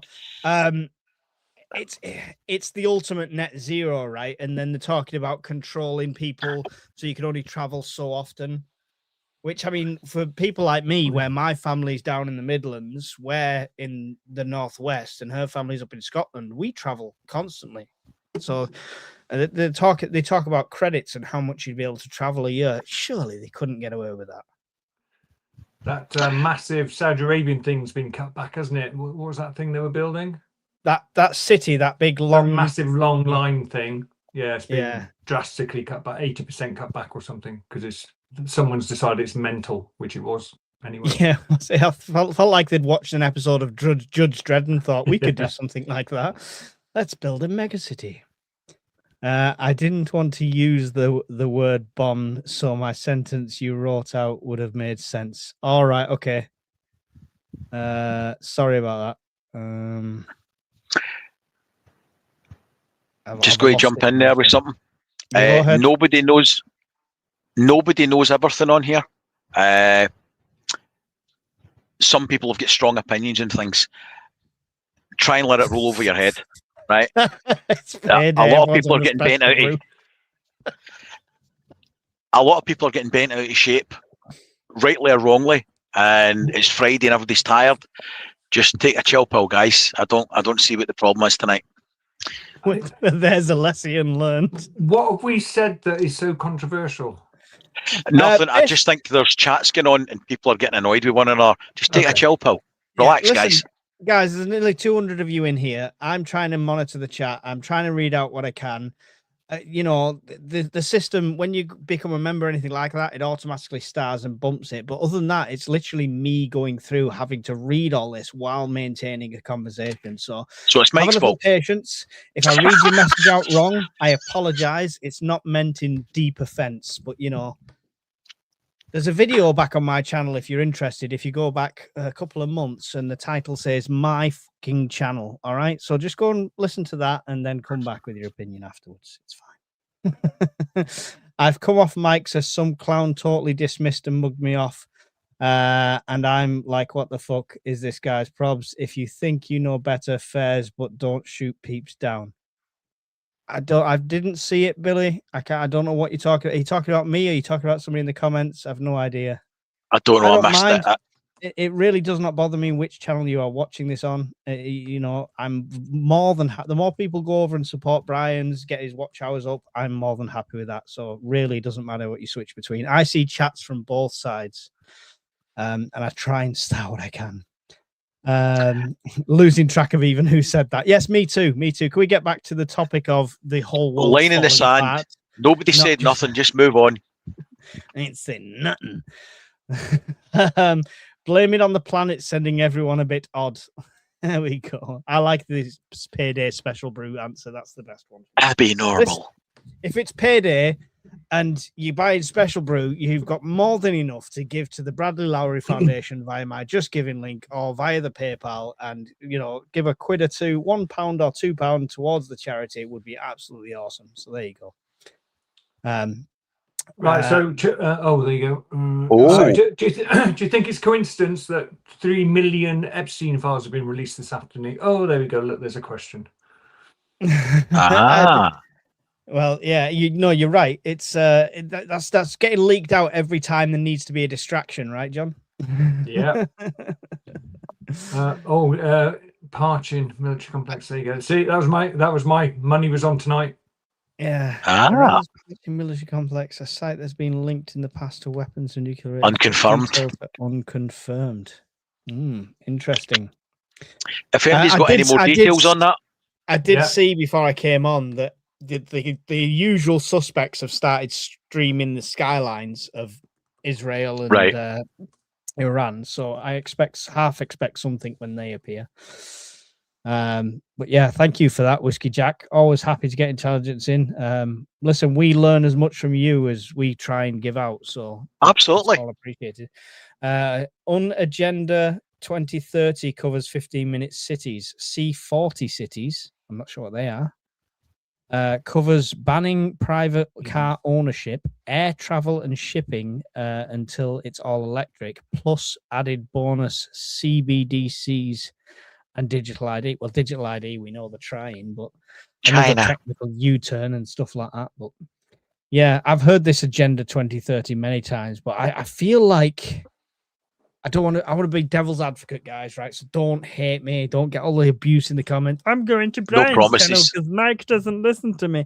I heard many years ago that it was Agenda 2020. It was Agenda 2010. It was the Millennium Agenda. There seems to be something like this as a huge conspiracy theory every time. And I do get how all them planets seem to align and look like that. But I think when people think all these world leaders are part of this master plan, look at some of them world leaders. I think you're giving them way too much credit. I think they're just stupid. Who's the Labour one, that the woman that looks like she eats cranes? But that's a you need to narrow that down, Brian. I can't, because I'll get in trouble. But she's thick as two short planks, and she's got glasses. It's not a Rayner. It could be any of them. I know. I can't actually say it because it'll come across really fucking badly. Diane Abbott, yes, that's her. Yeah. Now, does she strike you as the criminal mastermind of the world? I mean, come on. Definitely. Really? She worked. Yeah, of course. She's worked it out on a calculator how to decrease the population. The population is currently 3,000, and she needs to delete it by 7 million. And I'm sorry, I struggle seeing her sitting in a chair with the cat saying, you know, the world is mine, and James Bond trying to shoot her. I don't see that as being realistic. I do see her in Tesco scanning your beans, though. The term is, I understand what you are saying, but you couldn't possibly. You might think that. Comment. I couldn't possibly comment. Yeah. Stammer Epstein friend, as well as okay. We're talking about the 28 Days Later film, clearly. Latest Epstein files released, and Andrew invited Epstein to Buckingham Palace. I mean, you mentioned it, John, so I'll come to you. The Epstein files, is it a huge distraction? Is it a lot of... We know he was dodgy as hell. We know loads of celebrities took advantage of that. Why would you not just say, here they all are, you know... Because I've just ruined most of your childhood films because you've seen that they've all done this stuff. First of all, it's just like Diddy and Baby Oil. You are. First of all, it bring down Trump. Is my personal opinion. There's probably so much dirt on Trump because he's been filmed. There's films and photos of him over decades. Yeah. And Trump is already known for saying very derogatory things about women. We all know what they are. I'm not going to repeat them. What are they? Grab them. No, I'm not saying it in public. There might be sensitive people watching. I'm sensitive. No, you are not. He is just on the tip. And that's another 3 million documents they've released. There's whole books that have been redacted that have just been published as a black page, which makes me suspicious. Trump's administration is controlling what's being redacted. There was a thing last month where his press secretary was asked, can you talk to us about the Donald Trump that's mentioned in the Epstein files? And she said he was referring to a different Donald Trump.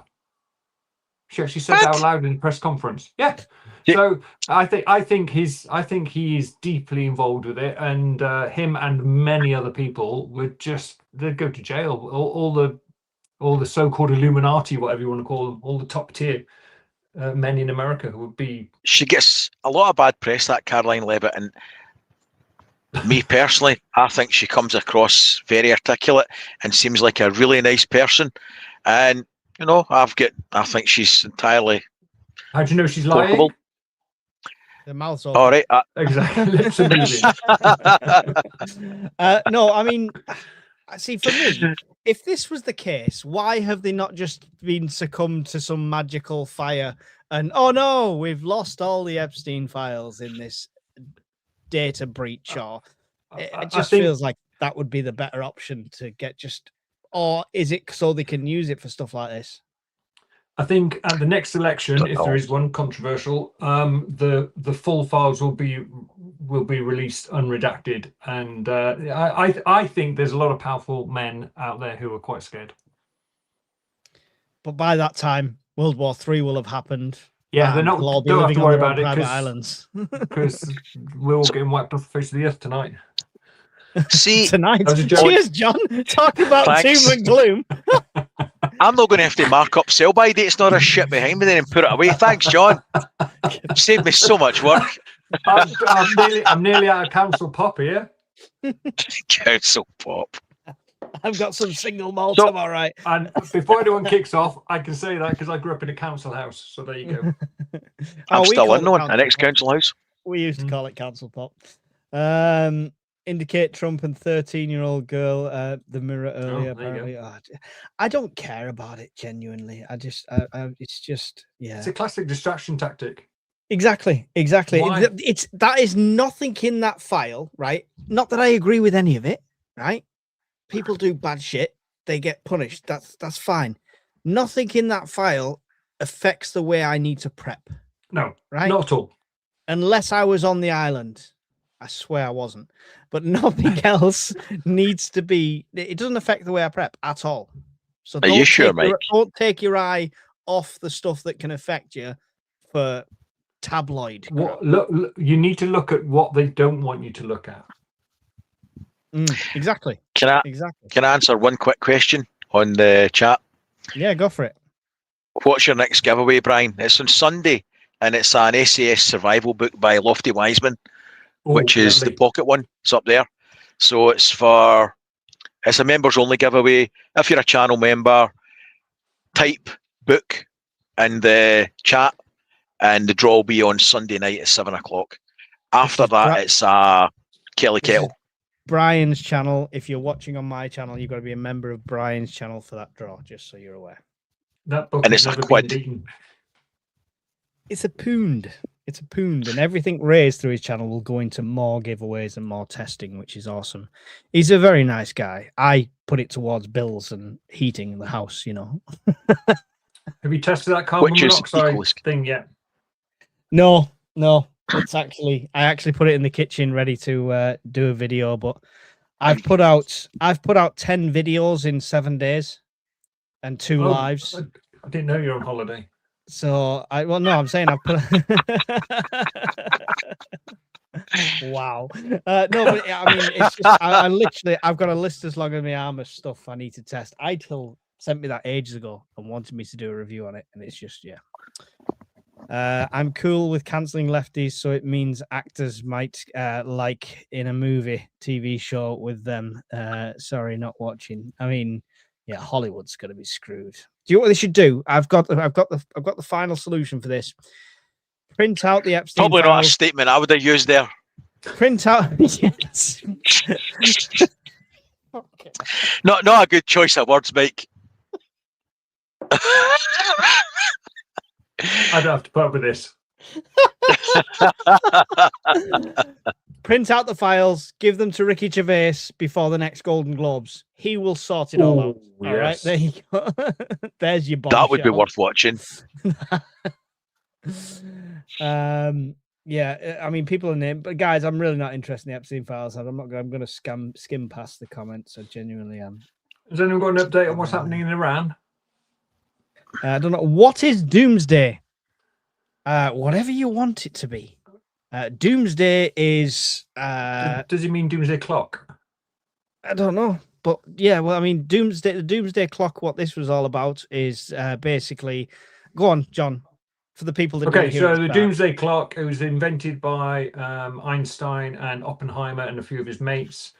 clever chaps to predict how close the world was, or to give an illustration to the public on how close the world was to, at the time, nuclear disaster. But since then, it's been expanded. It includes climate change, geopolitical issues, economic, and technological. So AI is included in now. What's the chance of Skynet coming into force and Terminators turning up all left, right, and center?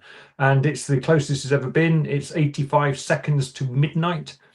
I think even during the Cuban Missile Crisis, it was only like 6 minutes to midnight, wasn't it? Minutes. Yeah, it was. So was it's as bad really as close this? now. No, it's never been as bad. This is the worst prediction, and it's all based on geopolitical analysis of proliferation of nuclear weapons, all the nuclear treaties. That there's one running out on the 4th of February. Is that the intermediate nuclear missile treaty, something like that? Start maybe.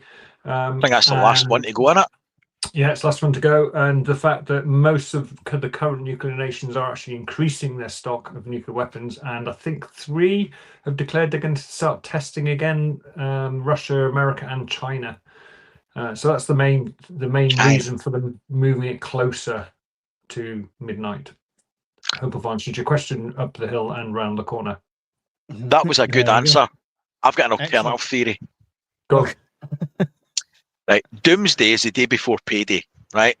That's when you're down to your last can of Pepsi, toilet roll with 2 sheets left on it.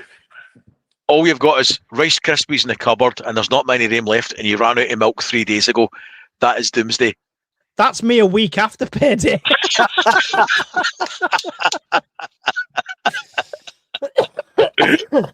I like it. The fact you've got Rice Krispies left is good. Tough. Yeah. He's shown off again. Mike Rockefeller. Anyone check the Iran flight tracker to see no flights? Good indicator, plus GPS jamming online maps. No, I'll have a look at AIS. What is it? AIS something airplane tracker. Generally, the breakdown of society and ultimate demise of human race. I don't know if he was asking based on the title or philosophically. So if we are talking philosophically, Doomsday. What's that word? Philosophically, I think. Again? I never caught that there. Sorry, go again. Philosophically. Today in Made Up Wordland, we're going with. You know what I'm trying to say? All right. Bullying. What was that, it's Phil bullying, Collins? that, Brian. It's bullying. Anyway, philosophically. That's the one. Philosophically.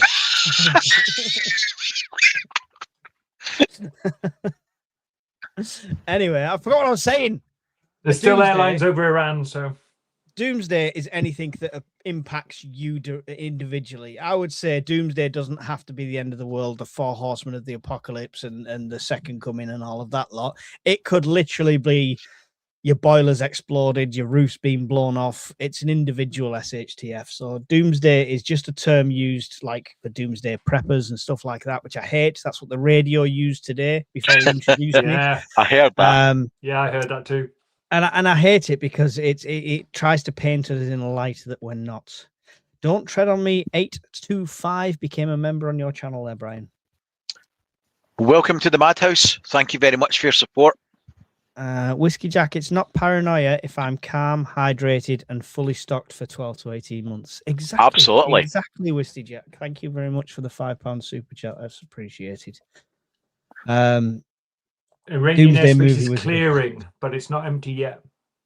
All right. Okay. Well, it was the attacks when it was back and forth last year was like 1, 2 o'clock in the morning, I believe, because I remember staying up with all the camera feeds and stuff like that.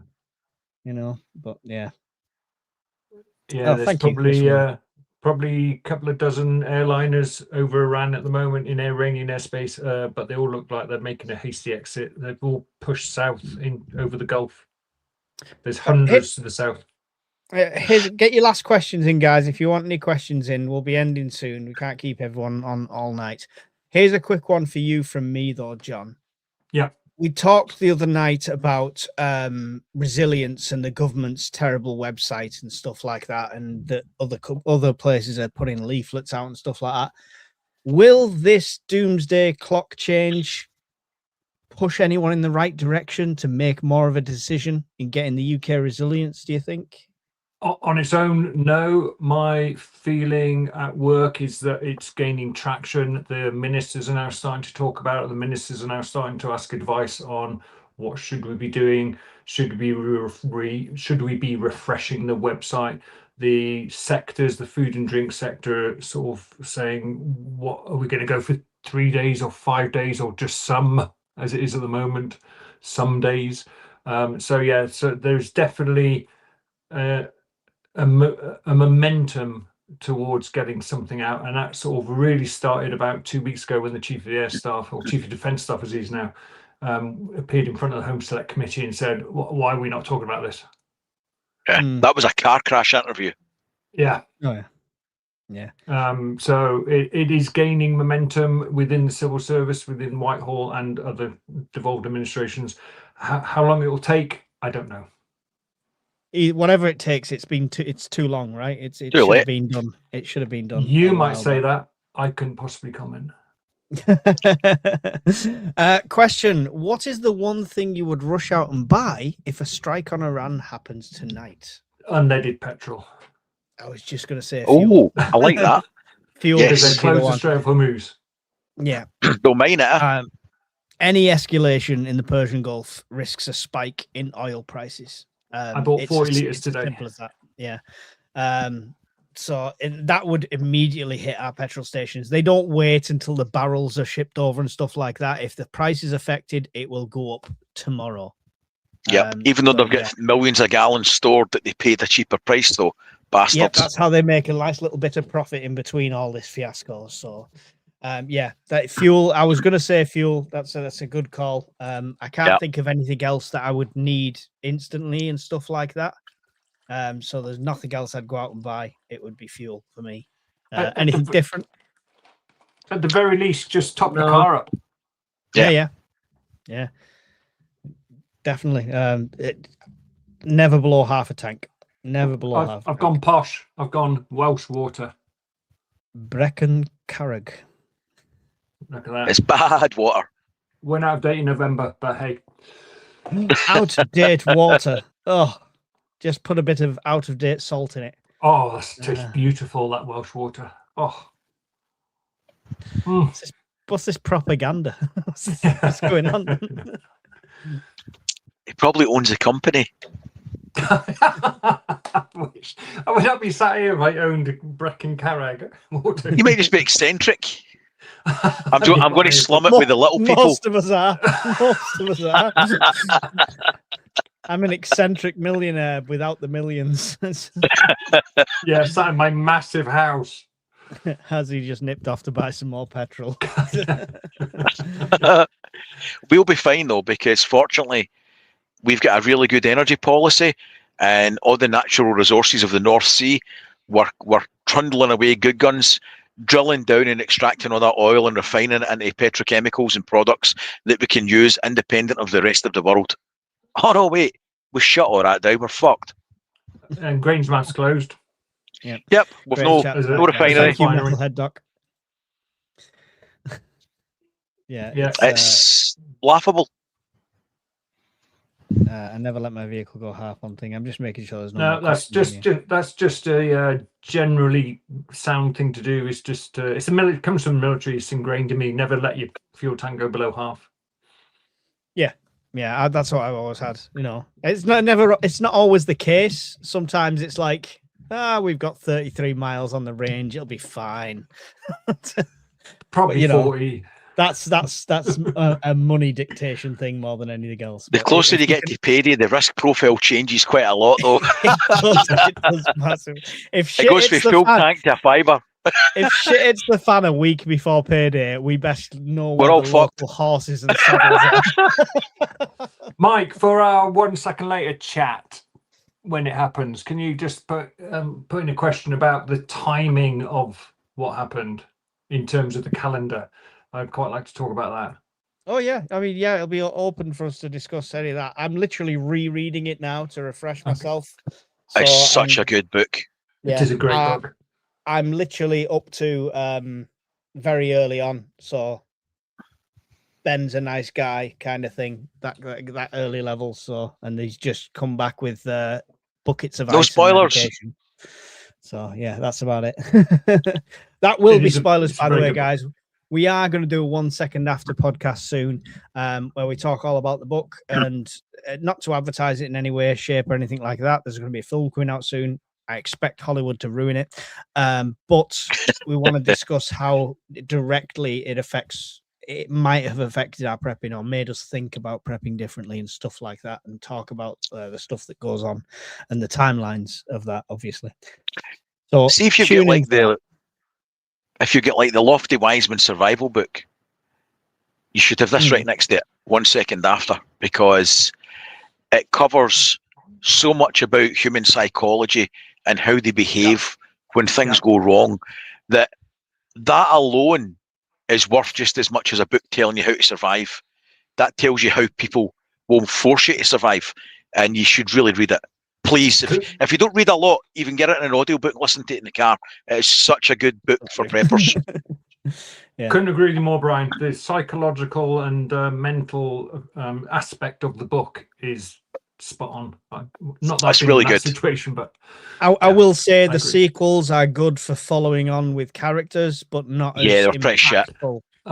Just ordered it from America. You do want to get through them. You still want to hear them all. I still enjoyed them, but it wasn't. They're not as good as the first one, though. It wasn't as impactful for prepping. You know, it's like the series Lost. After the plane crash on the first episode, it went shit because they blew all the budget on the pilot episode. Irony that the pilot episode is a plane crash. Yeah, I like that. Question: how long would Civil Service Committee take to update the crap government preparation website? They've updated it very quickly recently when they did the Good Morning TV thing and actually advertised it for the whole of 10 minutes. It was 3 or 4 days later. They changed it from 3 days to a few days and things like that. They took off physical numbers and put vague estimates instead. So, I mean, updating a website doesn't take much work. I would like them to see them do more printed and stuff like that. What's your thoughts on that, John?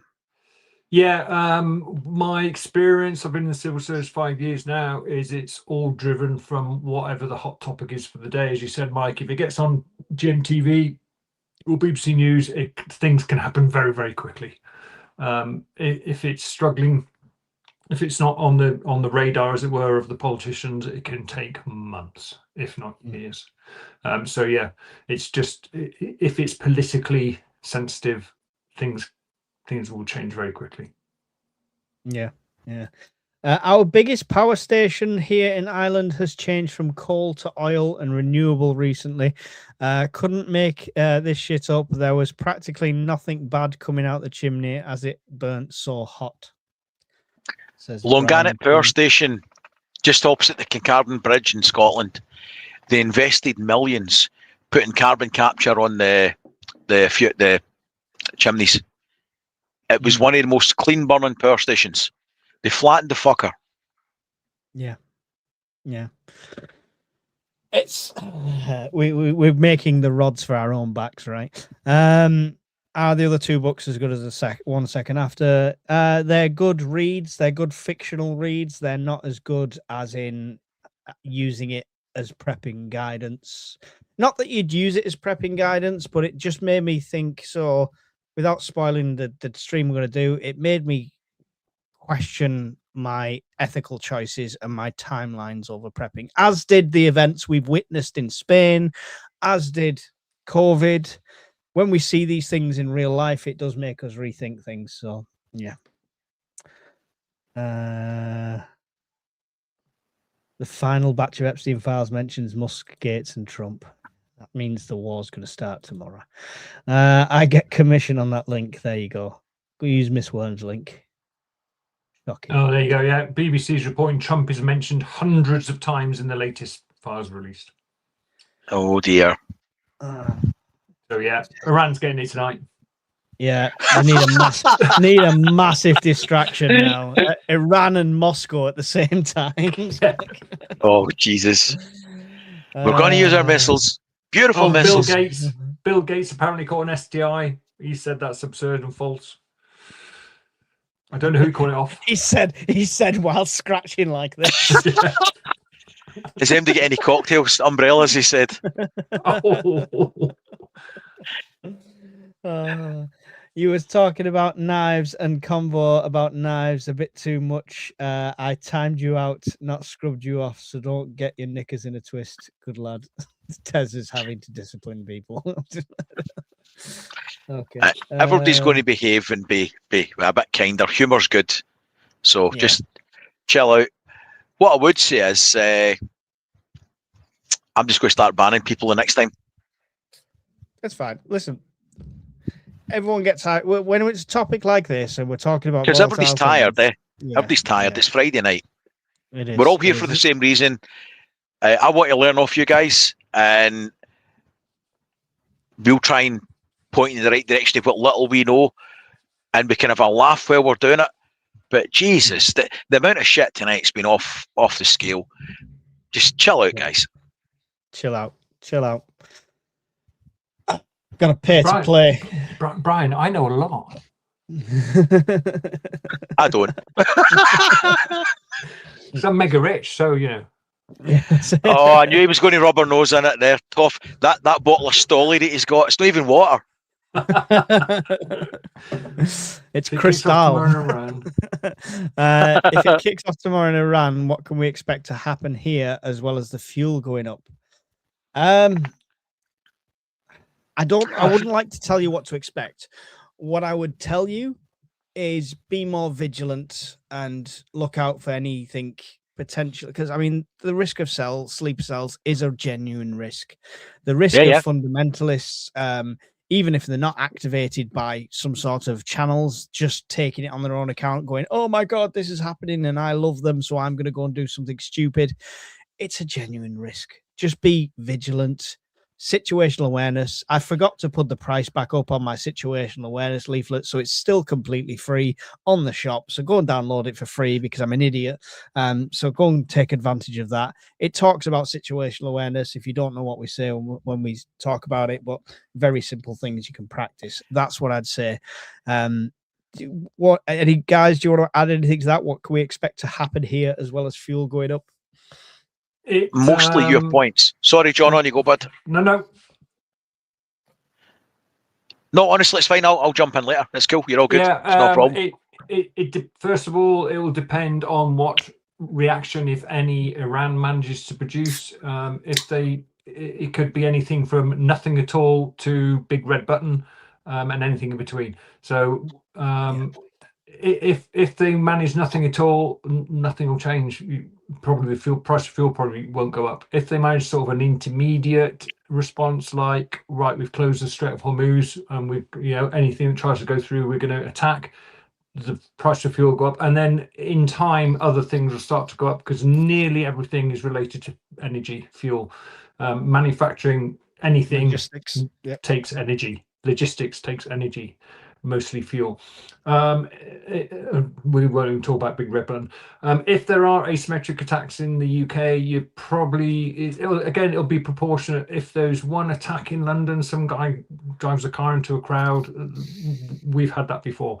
If it starts to be one in Manchester and then one in Glasgow and then a couple in Newcastle, and there starts to be a pattern, the government will likely give general advice: avoid crowded areas, avoid doing this, that and the other, but they won't suddenly go into lockdown and say you've all got to stay in your house. It's just not going to happen. It'll be very specific advice to avoid doing a certain activity. You would tell us that. You would say it's not going to. He'll be in his bunker with his bottles I would. Cristal. He's on the inside. I agree with you, and yeah, it's about, again, it's vigilance, right? It's just keeping an eye on these things and stuff like that. If you're like me and you're in an urban area, higher risk kind of thing, if you go into major events at the time, concerts, things like that, we've seen it all in this country over the last 10 years, so we know what to look out for, guys. Brian? What I would say is everybody was allowed to save face the last two times. And what I mean by that is Iran's nuclear facilities were flattened and bombed into the Stone Age. Most of its air defences were suppressed and flattened. But they did a measured response. And they were allowed to do a measured response. They were allowed to shoot into an area of an American airbase that most of the personnel had been moved from. People are talking in back channels. The US and its allies and Israel did X, and the Iranians were allowed to do Y, so that everybody could say to the respective populaces, we've done our bit. The Iranians shot at the Great Satan, and America flattened their nuclear facilities. At that point, given the measure of destruction, they still didn't do a gross overreaction, and there still wasn't sleeper cells activated in Europe or in the UK or in America, because there must have been back channel communication for that level of coordination and allowed damage to occur twice. Then there's still been an element of civility and common sense in the background. The nutters weren't given free rein at that point, and they never mind the Strait of Hormuz. So I would like to think if something happens, it would be the same again. Does that make any kind of sense? Yeah. No, I mean, we're talking like best case scenario. It's like wham bam, and then we can all shake hands and carry choreographed. on. Yeah. Civil war, not civil war, but a civil war.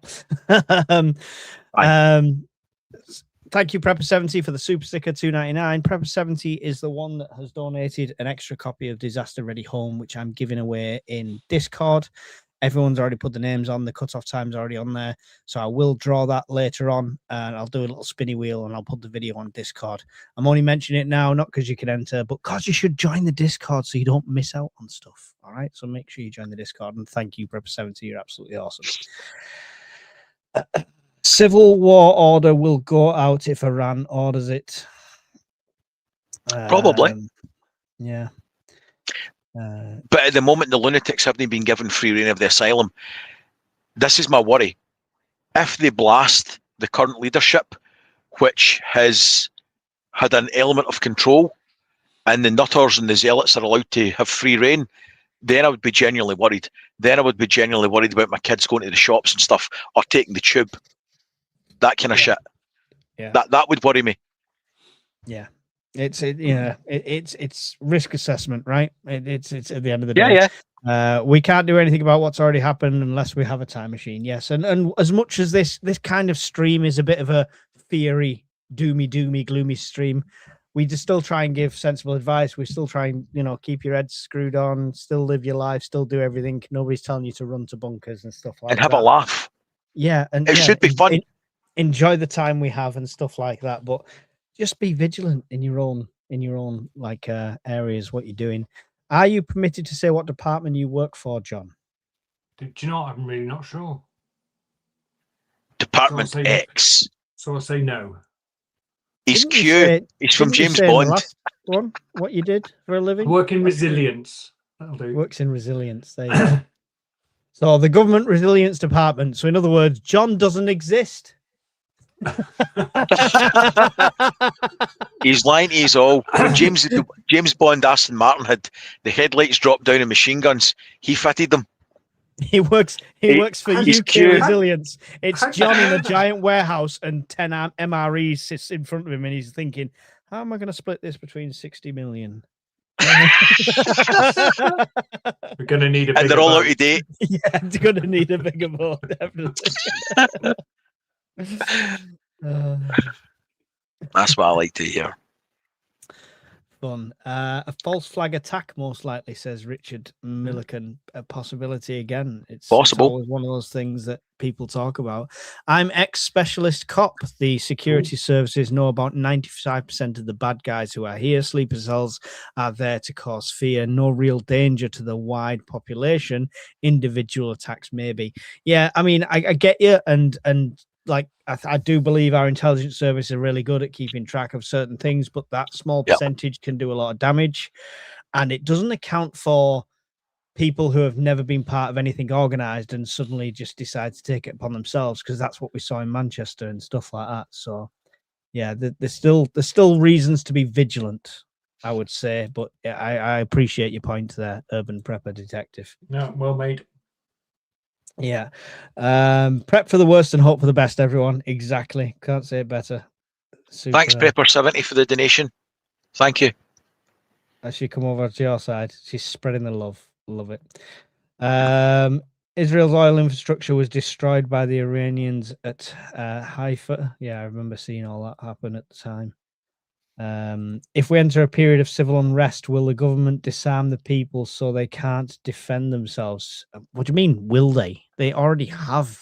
Yeah, 80% of the population. No, even more than that. Getting a gun license these days is really difficult. And it's not impossible. It's just made to be really difficult. Yeah. You got to get medicals and all sorts of stuff. Not exactly. Do you not? You need to. Oh, you no, have you to need to have a get certificate. You need to get a medical form signed. That's it. Yeah. Sorry. So your doctor will look at for your firearms certificate, your shotgun certificate. The doctor's got a page to fill in, and they'll fill that in, and you send that in with your application. But part of that, they will put a flag on your medical records. So if you, and I totally agree with it, I'm totally on board with it. I should have done it years ago. If you're diagnosed with a stress-related or a mental health condition, then they will tell Plod, and they will either.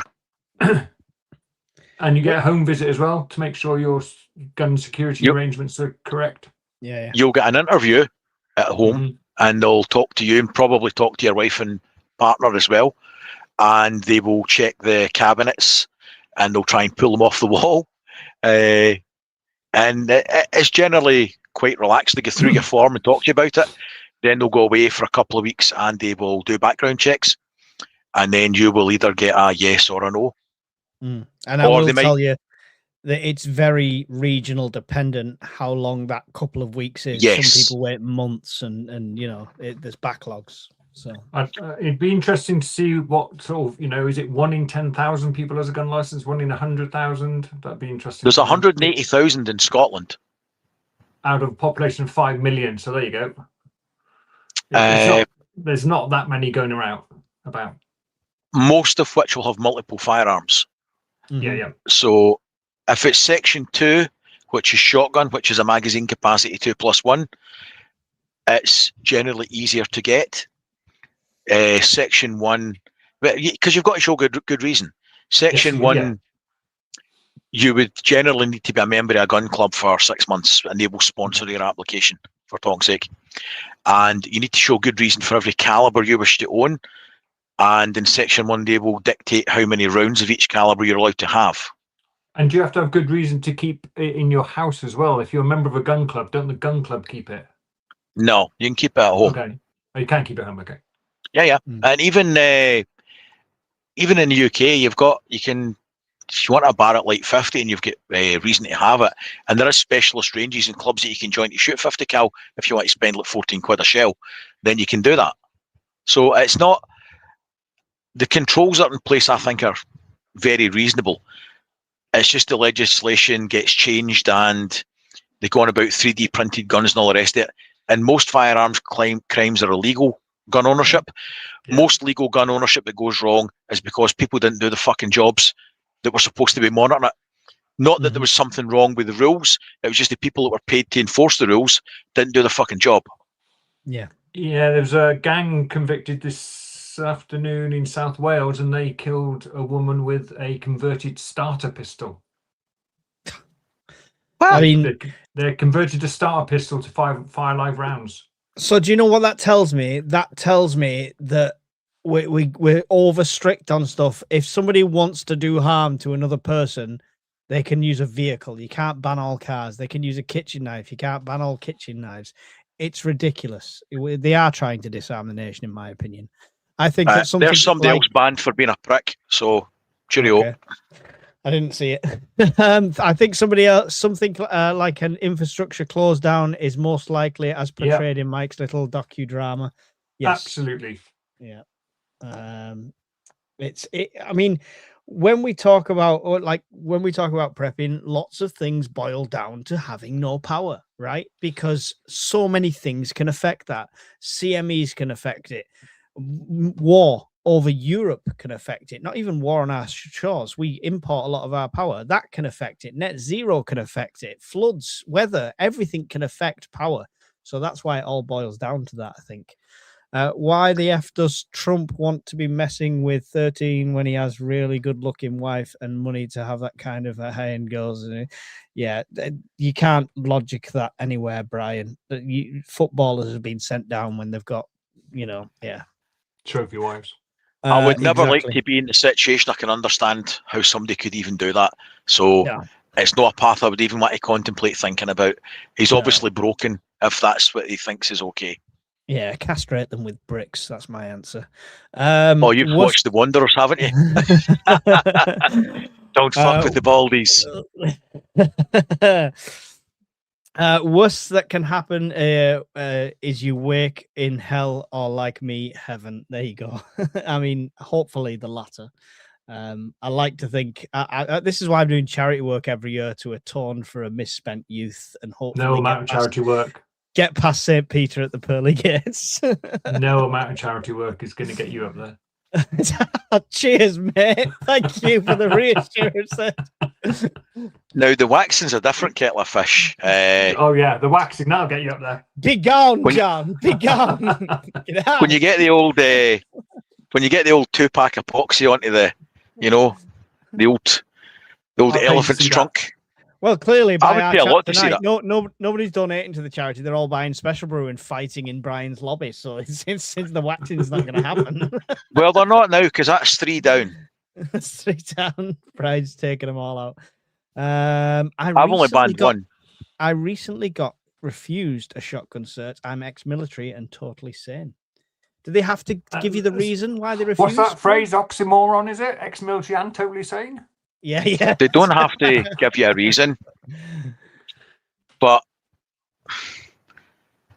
I don't know your situation, and there's a whole host of reasons why, and it could be down to something like a member of the family that they don't like, or there's a whole host of reasons why you could be refused, but you can't appeal it.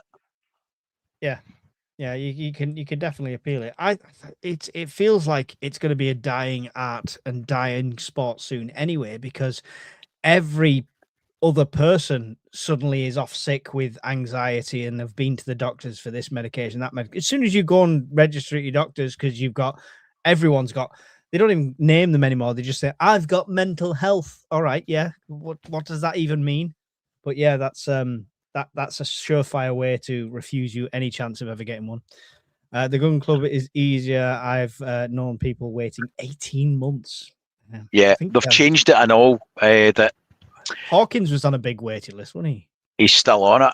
He's still waiting. They went from serving coppers to retired coppers who were doing the checks to coppers again, and now they've went back the way again. Certainly in Scotland, to retired cops coming back in to do the checks. And Teshop was saying he's right. They're trying to merge shotgun into your Section 1 ticket, which isn't great, to be fair, because it depends how they merge it. It just depends how they do that. There's no need to do it. There's no need. There's always an agenda somewhere. Whiskey Jack says Spud guns for the win. He says Spud guns for the win. And the funny thing was, I went into the Bushware store in Stirling in Scotland, speaking to the guy in there, very knowledgeable on the subject. When they first brought in the new laws in Scotland, because you have to have a certificate for an air rifle in Scotland now as well, right? You do. And when they first brought that in, they hadn't wrote it out correctly. And it technically overnight made Spud guns an illegal firearm without a certificate, because they just basically said any projectile with air. So for a short period, Spud guns were illegal in Scotland. That was a misinterpretation of the rules, because airsoft doesn't come under it. The Violent Crimes Reduction Act. When they first wrote the first version of it, everything fell under it, so they had to amend it. Oh, it's bollocks. The whole thing's bollocks. It's an overreaction to criminal actions by a few that the majority suffer. The UK population as a whole is very anti-gun, and the bar is very, very high. If you want to partake in sports, whether it's clay pigeon, practical shotgun, target shooting, or hunting, the hoops you have to jump through to do that are they're myriad, and I'm all for them. That I've not got an issue with that, but they can be taken off you very, very easily. So you've got to be better behaved than most people, and again, that's not a bad thing. Yeah. Richard's back in your chat, by the way. I'm not sure how he's got back in, if it's a different account, but I'm not even going to highlight his comment. Oh no, he's gone. Preppers in this country. That one is. Did you get rid of him? Yeah. Yeah, he's the gone. One you saw. Yeah. Yep. Yeah. That's all right. That's fine. People, honestly, don't listen to us, guys, because we don't know what we're talking about. We've no idea. We just sit here. We're all sofa survivalists. All that behind Brian is green screen. Yeah. 10 aircraft left in Iranian airspace. Are you counting them down? and they're all leaving. Right, Sonic, get your coffee out, boys. We're here till the apocalypse. Live streaming. Which box will flash out white first? It'll just be fuzz. Hang on a second, guys. I think the sun's just gone. Forget guns. I've got a Costco membership and a suspicious amount of rice. There'll just be like a little black shadow on the wall where I used to sit. Yes. Well, I've got a phone in 15% battery. That's what I've got. All right. Okay. Well, we'll get through the last couple and then we'll be done. I've got to leave now. I was meant to be doing assignments, but you distracted me with your live, full of good info and a bit of drama. I'll let you off though. I owe you a Coke for the entertainment. She's put a $9.99 super chat on mine. Thank you very much. Thank you. It's really appreciated. What's up with people tonight? His name was Richard, right? His name was Robert Paulson. Right. 168 people in here, Brian. Half of them are in yours, half of them are in mine. Quickly tell them about your channel before they go. My channel's appalling. It's punctuated by bad moods, temper tantrums, and a ridiculous amount of swearing that borders on Tourette's. Right? That's pretty much how it goes. With occasional helpful hint on solar power and a disturbing quantity of Pepsi Max consumed. And I've not got a lot of faith in the government's ability to keep the power grid running. So apart from John's the only acceptable person from the government. But he's got the nuclear reactor in his bunker there. That's all right, yeah. The little people, we're kind of bollocks. It's got to power the fridge for his Waitrose water. I don't know what you're talking about. I tend to try and concentrate on things that are power related because I genuinely believe that that'll be what causes most of his problems, short, medium, or long term. And to try and remain comfortable for you and your family as long as possible, should a short, medium, or long term event happen. That's basically it. Yeah. That came from that last live the live that I did in the last giveaway, I made that private so nobody would ever see it again. That was literally like the chef out of the Muppets going, birdie, birdie. That was the best entertainment video you had on your channel and you removed it. It's shocking. It's absolutely shocking. For me, guys, I just like say, all my links are always in all my videos. If you're watching on Brian's channel, mine is UK Urban Prepper. Just search that on YouTube. I should come up at the top. So yeah, I do a bit of everything. Can I listen to your suggestions and try and do what I think you know? I learn on the fly. I show you my mistakes. I show you my disasters. I show you me setting things on fire, drowning Brian's power banks. I do everything honestly and open. Falling downstairs in a castle. Yes, that is another one that I do quite. That was some of your best work. It was. But you know, yes, that's steep when you come down this. Oh, you fucker! Like that. Oh. Are you okay? Beep.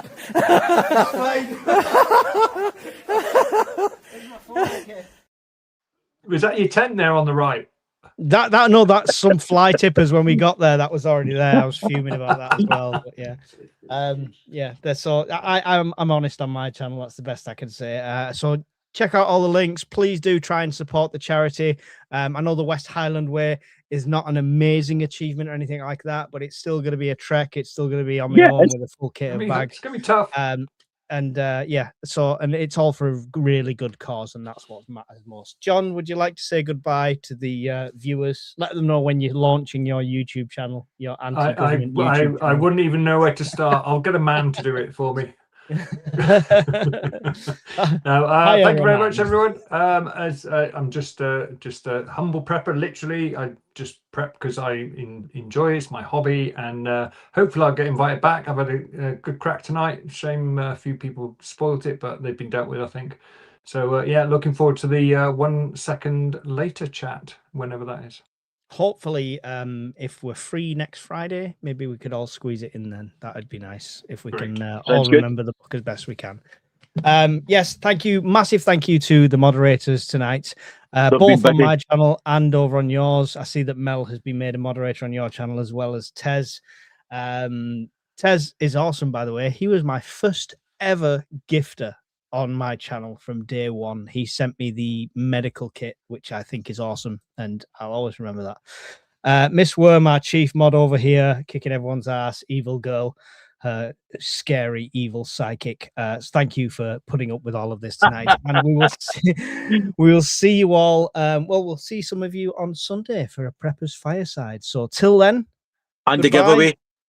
The giveaway. Yes, don't forget the Brian's giveaway. Then you've got time to make brews before the fireside and stuff like that. So, and this week we are doing it all about kids, not in a Donald Trump way, but in a they should be prepared way. Yeah, we're doing prepping for children. So there we go. No bother, Gary Glitter. I need to go and find some. That's a bad line to end on, John. I got a play park across the road there. I think I'll go and pick a few up. Oh no! End. Bye, guys. Layers.